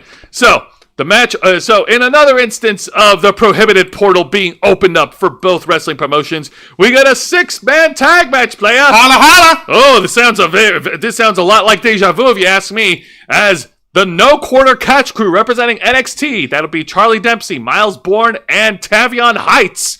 Goes up against the team of the Rascals, Trey Miguel and Zachary Wentz, teaming with the Time Splitter, Kushida. All right, so Rascals and Kushida versus the No Quarter Catch Crew. This is a nice way to start off. It's got very much X Division vibes to it. I dig it. Indeed, and once again, this is another instance where in an alternate timeline, if all these wrestlers were signed to WWE, this would have been a standard WWE match.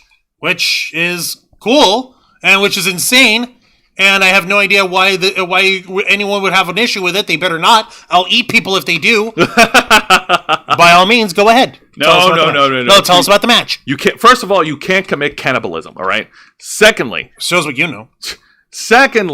This was a great 6-man tag match to open up Impact. Of course, the Rascals and Kushida, a blend of high-flying ability and in-mat and in-ring submission skills. And of course, the No Quarter Catch Crew were able to dominate in the middle of the match, keeping Kushida away from the Rascals as Miles Bourne, Tavion Heights, and Charlie Dempsey take turns to work over the Time Splitter. And the Time Splitter, he's on his last legs. It looks like he's ready to give out. He was able to fight back the 3-on-1 assault, and he eventually got the hot tag on the Rascals. And the Rascals were on fire. They were. Wait, he tagged 2 of them in at the same time? Well, no, he tagged in Trey Miguel. Okay, I was about to say. Yeah, Trey got the hot tag. He helped. He leveled out. He leveled things out for the good guys.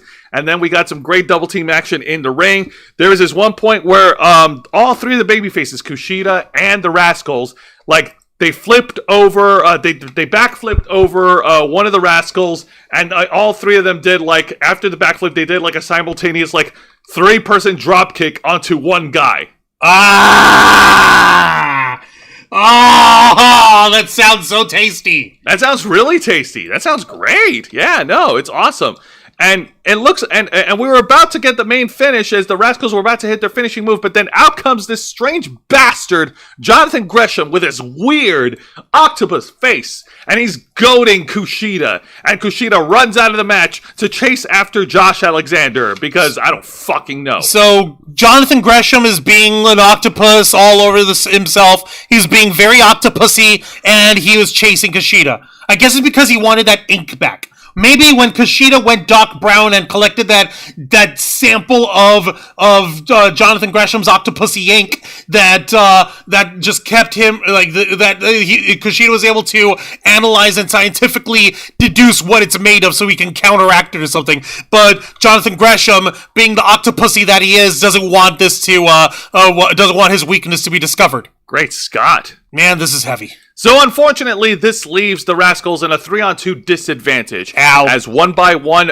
each member of the No Quarter Catch crew were able to lay out Zachary Wentz with their own finishing moves, with Charlie Dempsey finishing off with a bridging butterfly suplex to pin and win.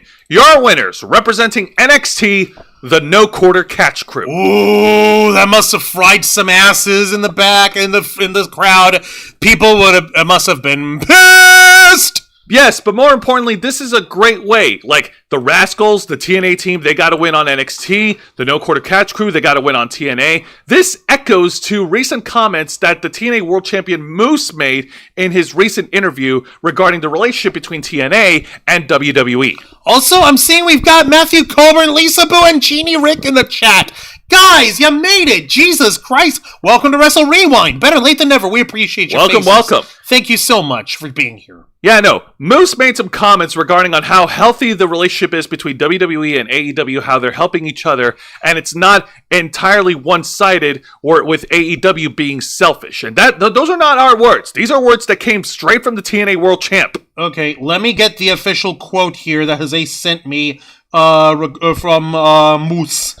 You sent it to me on IG, right? That's right. Give me 10 seconds here. Of course, not a problem. That's a Cody one. Okay, yeah. Where is it? Take your time, my friend. Dub.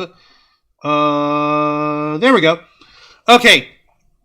And the quote is as follows. I think this is the best relationship TNA has ever had. Way better than the one we had with AEW. Better than what we've done with Triple H Pro Wrestling Noah. Triple A is what he meant to say. Yeah, Triple A Pro Wrestling Noah.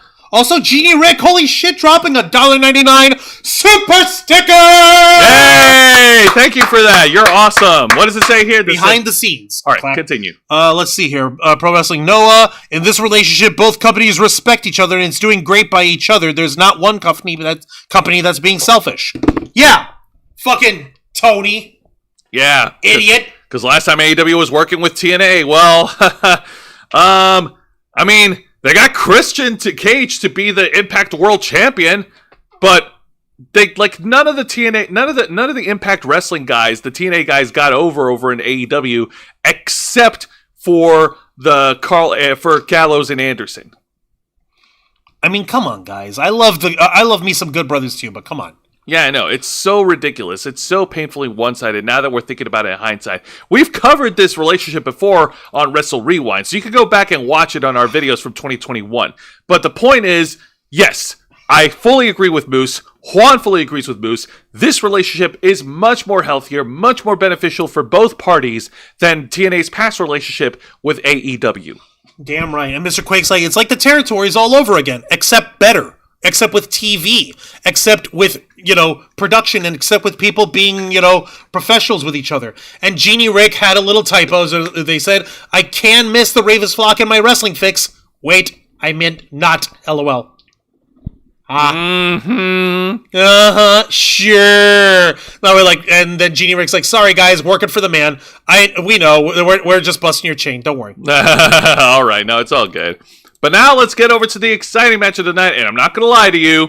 Despite me and Juan's criticisms of this team in the past, there was a small fan in me that popped really hard for this reunion. And hopefully, this reunion will last a little bit, will be a lot better than in AEW. The Hardys reunite. Matt and Jeff Hardy taking on the Systems, Brian Myers and Eddie Edwards for the TNA World Tag Team titles. Oh, yeah! Oh my goodness. Okay, so let's get the positive notes out of the way. First of all, Jeff Hardy did not wrestle like he was loaded, like he was high, thank goodness. Or like he was trying to kill himself in the ring? Nor like he was trying to kill himself in the ring. He actually played it safe. No. His high flying moves in this match were a little bit toned down, but in a safe direction. Considering how much shit that he did over the years, it's probably for the best that Jeff Hardy was a little bit more protective of himself this time around. It was a great tag team match. Matt and Jeff Hardy starting things off, taking the upper hand early in the match, hitting a great poetry in motion against Brian Myers. And then during the match, both Brian Myers and Eddie Edwards took out Jeff Hardy early on and worked over Matt Hardy throughout the entirety of the rest of the match.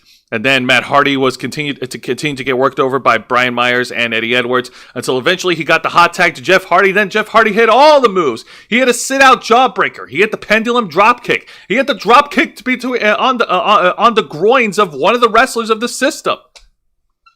Yeah, you remember that move, right? Whose groin? Brian Myers' groin. Ha ha ha ha! Indeed. Yeah, no. He was hitting all the trademark moves that we remembered from the Attitude Era. The drop, the leg drop on the groins, the pendulum drop kicks, the sit-out jawbreakers. Matt Hardy was able to lay out Eddie Edwards with the twist of fate. And then Jeff Hardy, he goes over to the top rope, and it looks like he's about to finish things off with the Swanton Bomb until out comes Johnny Dango Curtis, the pledge of the system, to knock over Jeff Hardy, and the whole match ends in fucking DQ as the system grabs steel chairs and start punishing Matt and Jeff Hardy. Ah, dick! Oh, no! Man, that hurt. Bullshit. Yep, nope. Jeff Hardy got laid out with the chair on his neck, and referees and officials had to stretcher him out of there. Ugh. So your winners by disqualification, the Hardy Boys, and still tag team champs, the System. Unfortunately, yes. It was a great tag match, but man, that finish, ugh. I would have been okay if there was a dirty finish and there was a dirty finish, a dirty Dango finish. Oh God! Thank you for that. You're welcome. That hurt me too. I know. But that being said, like I said, I like this match because Matt Hardy. You can always trust Matt Hardy to keep himself safe in the ring. That one concrete bump at AEW notwithstanding, and Jeff Hardy. He actually played it smart. He didn't do anything outlandish or crazy in this match, so good for him. Yeah. All right. Well, at least they got to have a proper match. Vicente is over here also saying, the Hardys did win the TNA tag titles back in... did they win the titles? Unfortunately, no. Let's see. Since 2011. Jeff Hardy is happy now in Ruthless Aggression era too. Yeah. Vicente, I've always liked the Hardys being real. Things only go bad for them when Matt or Jeff are on a drug binge. Yeah. Yeah, no fucking kidding. Yeah. The system with chairs on the Hardy, the guys going Balls Mahoney incarnate. Unfortunately, yes. Well, they were in the homeland of ECW, so yes. Ow. Ow, indeed. Ow. That hurts my soul. But it's okay. Allow me to lift your spirits up with an exciting segment from one of your favorite women's wrestlers, Juan. Really? Yes. Because we do get a sit-down interview segment with Tom Hannafan interviewing the TNA Knockouts World Champion, the Juggernaut, Jordan Grace.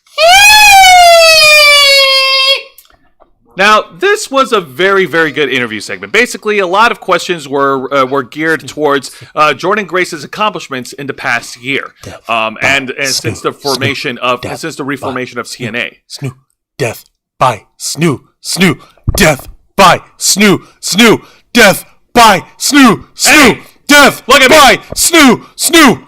Hey, over here. What? You are bizarre. Why? What'd I do? You know what you did. Death by snoo. So give me a break. So getting back to it. So yeah, Jordan Grace has reflecting a lot on what's been happening to her since the beginning of the year. She's had her winning the TNA Knockouts World Champion, representing the brand.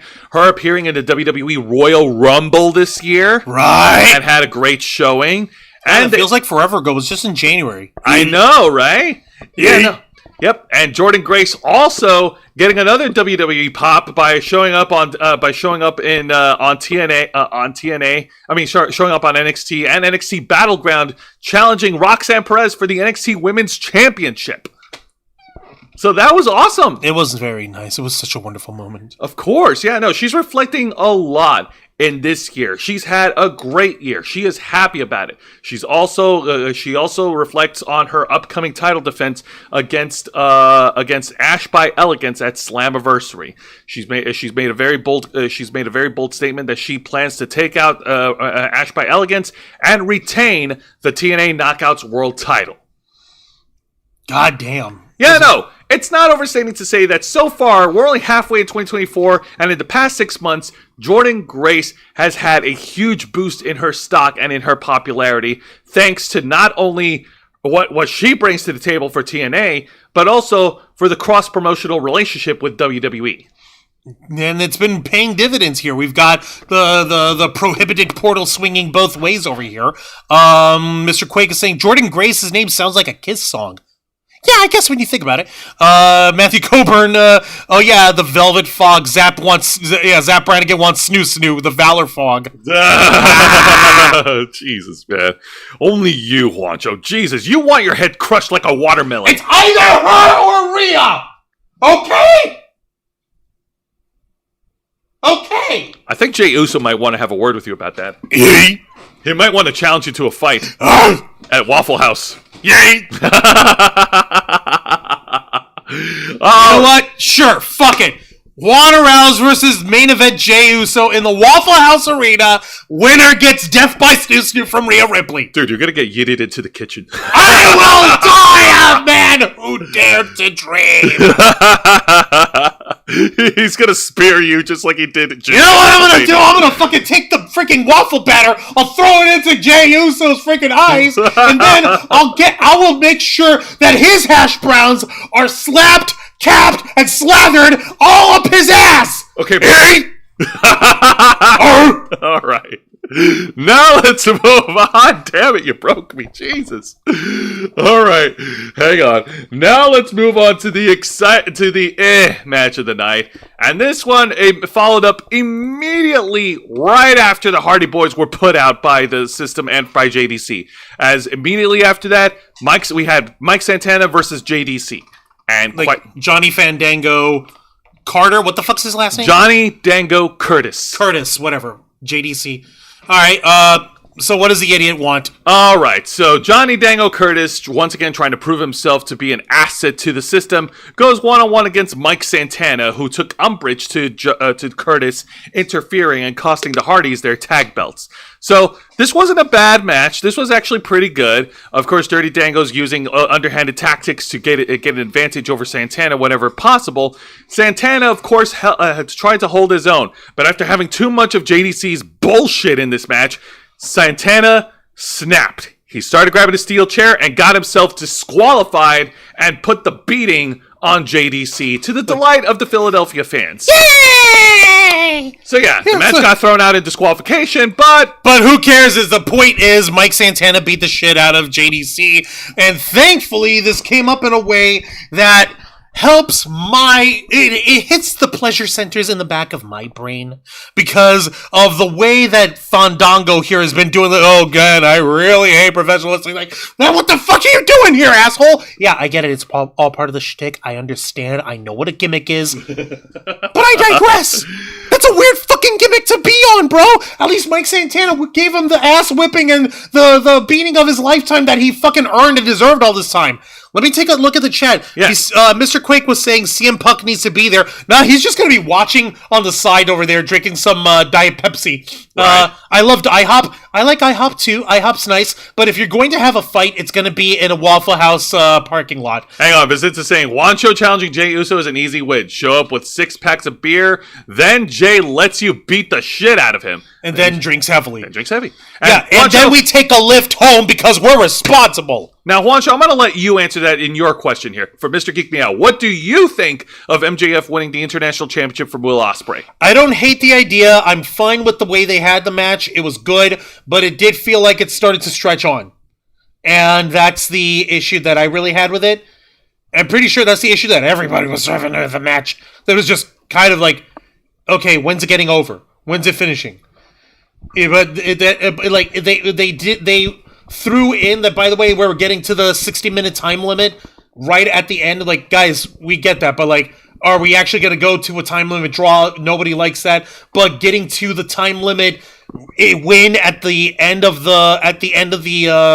last second, that's intelligent. I get that, but you could tell the guys were not quite 100% ready to go a full hour for that. Hell no! Like, MJF was not the only one that needed attention, man. Like, Will Ospreay, he was spent. Yeah, that's why these guys came with oxygen tanks for them. Now, Thankfully, on TNA's program, there were no bad segments that would turn off viewers. No, there was a weird one with Rosemary. Rosemary creeping up on the personal concierge, but that was only like a few seconds. Yeah, no, she kidnapped the personal concierge and she was going to torment him or whatever. Yeah, she was creeping up on him while he was on the phone, and then she disappears, and then the personal concierge looks over and he's like, huh, what was that? And then just walks away, and then that's it. Oh, Rosemary's got evil intentions. JDC wants money. Yeah, no kidding. And Rosemary's evil intentions will play heavily in Jordynne Grace versus Ash by Elegance this Saturday. Oh, wait, you think Rosemary's going to try and do some tomfoolery and shit? On the personal concierge, yes. I hope so. I hope on the personal concierge, because the personal concierge is a dipshit. Yeah, I hate him. I really hate his character. But now let's get to the main event segment, and it is the official contract signing for the six-pack challenge for TNA Wrestling's Slammiversary main event, as Moose will defend the TNA World Title against the Wanted Man, Nick Nemeth, Frankie Kazarian, We Believe in Joe Hendry, the Walking Weapon, Josh Alexander, and Steve Macklin. All right, so thankfully the contract signing was presided over by none other than TNA's Director of Authority, Santino Marella. You know, I gotta say, like, Santino Marella has had a great career resurgence in TNA. Like, yeah, they used him as a joke a lot in WWE, but his employer, they gave him a role to play. Well, here in TNA, they gave him a much better role to play, and he's doing it really well. Shit, man. Kind of makes you forget about all the silly antics that he did in WWE. Almost. So. No one knows what they're doing. So, you guys know where this is going. All right. So in this contract signing, yeah. First of all, we get all five of the six competitors come down to the ring. The only one who appeared live via Skype call was the Wanted Man, Nick Nemeth, and there was a legitimate reason for it. Apparently, through Nick Nemeth, in his own confession, through no one's fault except his own, he got into a backstage altercation somehow, and he tore something. What did he say? A slightly torn libern or ligament or something. Where? Like libern. I don't know exactly where. Yeah. Where did he tear? He said it was a slightly torn liver, and I think it's somewhere in the leg. Yeah, something like that. Well, you know what he's actually tearing is he's going to be tearing Montreal up because he's going to be cleared to wrestle on Saturday. Yay! It is heavily implied that he's already signed the contract. Yeah, so like he's the only one who obviously wasn't present in the building to sign the contract, but like I said, it's already heavily implied that he already signed it, and Santino's passing it around to everyone else. Yeah, whether it's real or not, if it's real, we in the Ravens Flock would like to wish Nick Nemeth a really, really, really full, speedy recovery. He's already got one. He's going to be wrestling on Saturday. Oh, well, here's to hoping that he does well. Now, Mr. Quake, we know about what's happening right now in the RNC conference.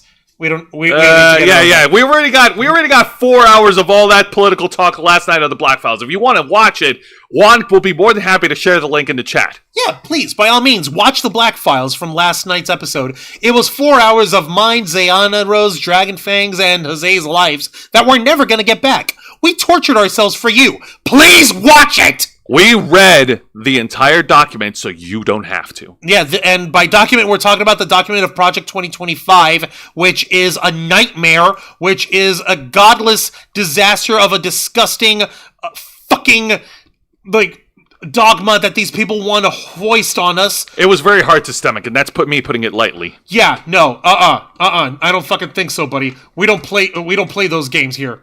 All right. So as Juan is sharing the live chat, the video, we now turn our attention back to the Five Guys. And no, I'm not talking about the fast food joint that's popular. What about the? No, and I'm not talking about the fast food joint that's popular. I'm talking about the 5 competitors for TNA Slammiversary. Vicente was saying, "Damn, Moose has his work cut out for him. Heavy title defense coming up. This could be like the 6-man Hell in a Cell, but without the blood." Man, wouldn't that be amazing? If these guys had a proper Hell in a Cell style steel cage instead of like the weird lockdown cage. Dude, it's been years since we had a steel cage in TNA, period. Right? Ugh, they need to fix that. They need to fix that now. All right.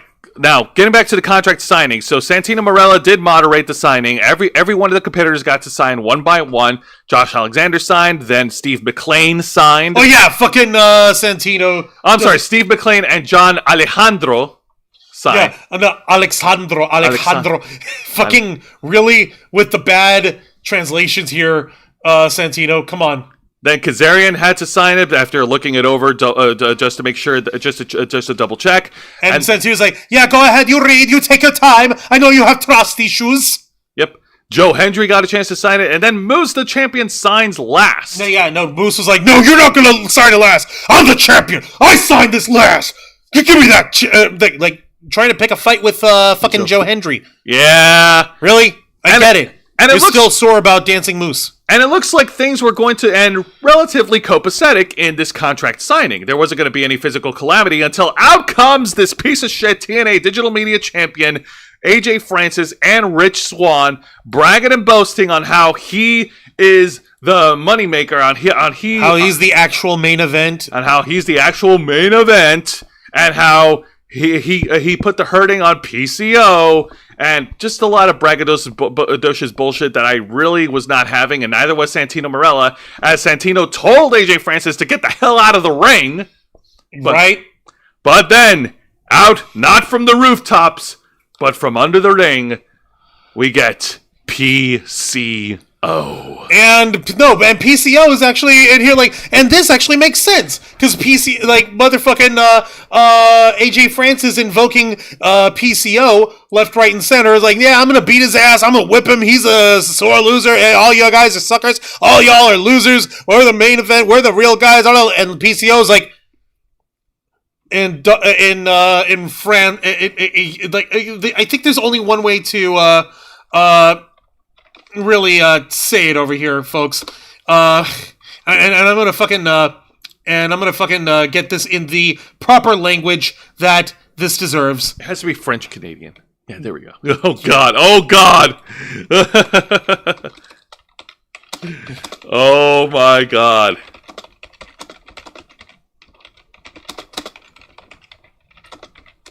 Bear with him for just a second, folks. Here we go. Let's see. Je t'ai entendu parler de cognac comme si tu pensais que je ne le saurais pas. Which is French for... I heard you talking shit like you thought I wouldn't know. Exactly! Bitch! And he put the hurt on AJ Francis. He put fucking AJ Francis out the fucking ring. He took Rich Swann and he destroyed him. And... yeah, none of the guys in the ring, not a one of them, lifted a finger to help either Swann or Francis. All of them were looking at him like... They were just flabbergasted. They were just weirded out. No, not weirded out. No, they were just looking at AJ Francis like... Motherfucker, you brought this on yourself. Fuck you. You're busting it on our television time? And you know what? that seems like a great way. Good send-off for contract signing. You know, we don't have any surprise beatdowns. And hey, you know, it's a break from the norm because not every contract signing needs to have a big pull-apart or a big brawl. Never mind. Jose, you're forgetting this is professional wrestling. PCO turned the table over. I'm surprised the chair didn't actually fly through the ring and actually cause a gigantic Boondocks-style fight within the crowd itself. Well, we didn't get a Boondock-style fight, but we did get our favorite tradition in pro wrestling. What? Say it with me now. Pier 6 Brawl! Pier 6 Brawl! Pier 6 Brawl! Pier 6 Brawl! Yeah! All five of the competitors. Bedlam and Calamity. You see Santino off on this. Actually, no. Santino has the most sane reaction amongst the crowd. Look at him with his hands up over in the corner. He's like, he's like, I knew this was going to happen. He's like, nope. I tried. An effort was made. Fuck it, I tried. No, look, actually, legitimately look at this fucking guy. He's like, nope. I'm noping out of this one, folks. You're not gonna pin this on me. I don't think so. Now the TNA World Champion Moose was looking to get an upper hand in the brawl, was about to powerbomb Joe Hendry through the table until he was blindsided by Josh Alexander, who gave a little bit of an assist, which allowed Joe Hendry to capitalize and send a huge statement onto Moose. And that statement was met with a loud and thunderous standing ovation. Big ass fucking the Uranagi chokeslam, whatever this is, right through the fucking table. Beautiful. And a great way to close off TNA Impact. That's how you send the people home happy and excited for a pay-per-view. That's how you build a show. That's how you sell a story. Why am I sounding like Paul Heyman or Gilbert Gottfried? Whatever, that's not important. It's all right. Now, Let's see. Nice hearing some French. I tried to remember from. I tried to memorize my French, but I knew that was going to happen at the last second, so I had to fucking use the Google Translate. I tried. It's all right. Yeah, Italian. Yeah, Mr. Quake with Santino's Italian. Like, yeah, no, fuck it. I tried. Eat dirt or yeah. So, all right. That was it. Yep. Juan, ring the bell. Don't mind if I do. So, final thoughts on the go-home show of TNA Impact. A great 6-person tag match, once again showing the best of NXT and the best of TNA working together, with the no quarter catch crew picking up the Duke over the Rascals and Kushida, and some great matches in between as well. Xia Brookside had a great knockouts match against Alicia Edwards, and the Hardys reuniting. Yeah, we talked about them before, not in a positive sense, but I did pop for Matt and Jeff Hardy teaming up one more time, and they looked pretty good up until the DQ finish. And, of course, Jordan Grace had a really good interview. I hope that she retains her Knockouts World title, and Juan does too. And, of course, the contract signing, because come on, man. It's Joe Hendry. That was a well-done contract signing, and yes, we believe in Joe Hendry. Now, this week's edition of TNA Dynamite, I'm going to be honest with you. TNA Dynamite? Sorry. I'm too tired. You fucked up! You fucked up! You fucked up! You fucked up! This week's edition of AEW Dynamite, not going to lie, the opening match of MJF versus Will Ospreay is doing a lot of the heavy lifting, considering that it went nearly an hour, and it brought the best out of both competitors. Okay, I'm legitimately... I want to see how the actual ratings turned out when WrestleNomics publishes it this weekend, because I want to find out exactly how that shit turned out. No, the ratings are available. You can look it up right now. I mean the quarter by quarter, the quarterlies. Oh, the quarterlies. Oh, okay, yeah. Because I actually want to see how does that measure with how the match went, and does that measure with the proper ebb and flow of how folks were working. NXT and AEW. That would be in a better life, in a better way, Mr. Quake. That would be ideal. But Tony Khan's a coked out dweeb who doesn't know how to share. Exactly. Now, that being said, like I said, opening match did a lot of the heavy lifting. Everything else that followed after the fact, there was no way they were going to top the opening match. The main event, while fun as it was not going to be anywhere near close. And yes, Juan does have a point. It was all just to build ratings, to have all the big stars in to load up the show. MJF, Mercedes Moné, Swerve Strickland, Mariah May, all these, and yes, an argument can be made for Chris Jericho. Kazuchika Okada. And Kazuchika Okada. All the stars in to pop a rating since they were getting their asses whipped in the past couple of weeks by NXT. It's almost as if you need to play to your strengths, Tony, and not just book for your own titillations. Exactly. And of course, I enjoyed the Mariah May promo segment. Like, it was the story didn't make any sense, but Mariah May's delivery made me believe in her. I believe in Mariah. Shank in the head with a shoe. Oh, God. Hey, K-Storm, I'm going to grab your high heels for a minute. I have to let out some rage. No! No, I'm joking. I'm not going to do that. Now, this week's edition of WWE NXT, once again, great six-man tag with the TNA team of the Rascals picking the win over Gallus. Great main event, great showing by Duke Hudson, who really gave it his all and who really tried to fight against Oba Femi for the North American Championship. And of course, a great in-ring promo segment from Roxanne Perez and Thea Hale stepping up to challenge Roxanne for the NXT Women's title. I'm looking forward to that. And everything else in between was also pretty good. Dante Shen got an opportunity to challenge for the NXT Championship, and the fans all were solidly behind him 100%. A pretty good six-person tag match with the Good Brothers and Mia Yim battling against OTM, which, okay, that's fine. Can we please wrap up the story? Finally. And like I said, great solid NXT show. Loved it. It was awesome. Now, And now on next week's edition of Wrestle Rewind, me and Juan, we will be covering the main event of this year's TNA Slammiversary, which is the aforementioned six-way match for the TNA's world title. So we'll have more on that next week. Until then, Juan, plug us away. Don't mind if I do. Ladies and gentlemen... Well, something happened over here with the music. Sorry about that. Let me fix that. There we go. Let's try that one more time. Ladies and gentlemen, boys and girls, and everybody in between, thank you very much for watching this week's live stream edition of Wrestle Rewind, hosted by Jose Casabona!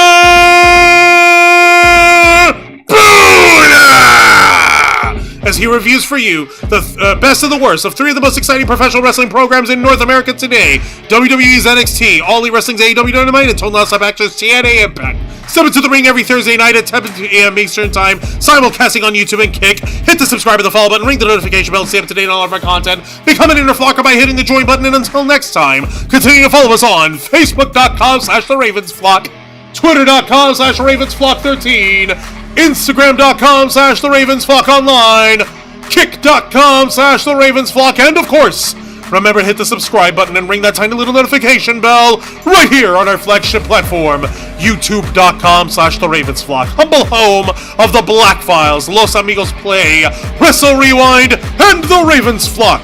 All right, folks, thank you for tuning in to another exciting live edition of Wrestle Rewind. For Mr. Juan Arouse, I am Jose Casabona, and this is Wrestling.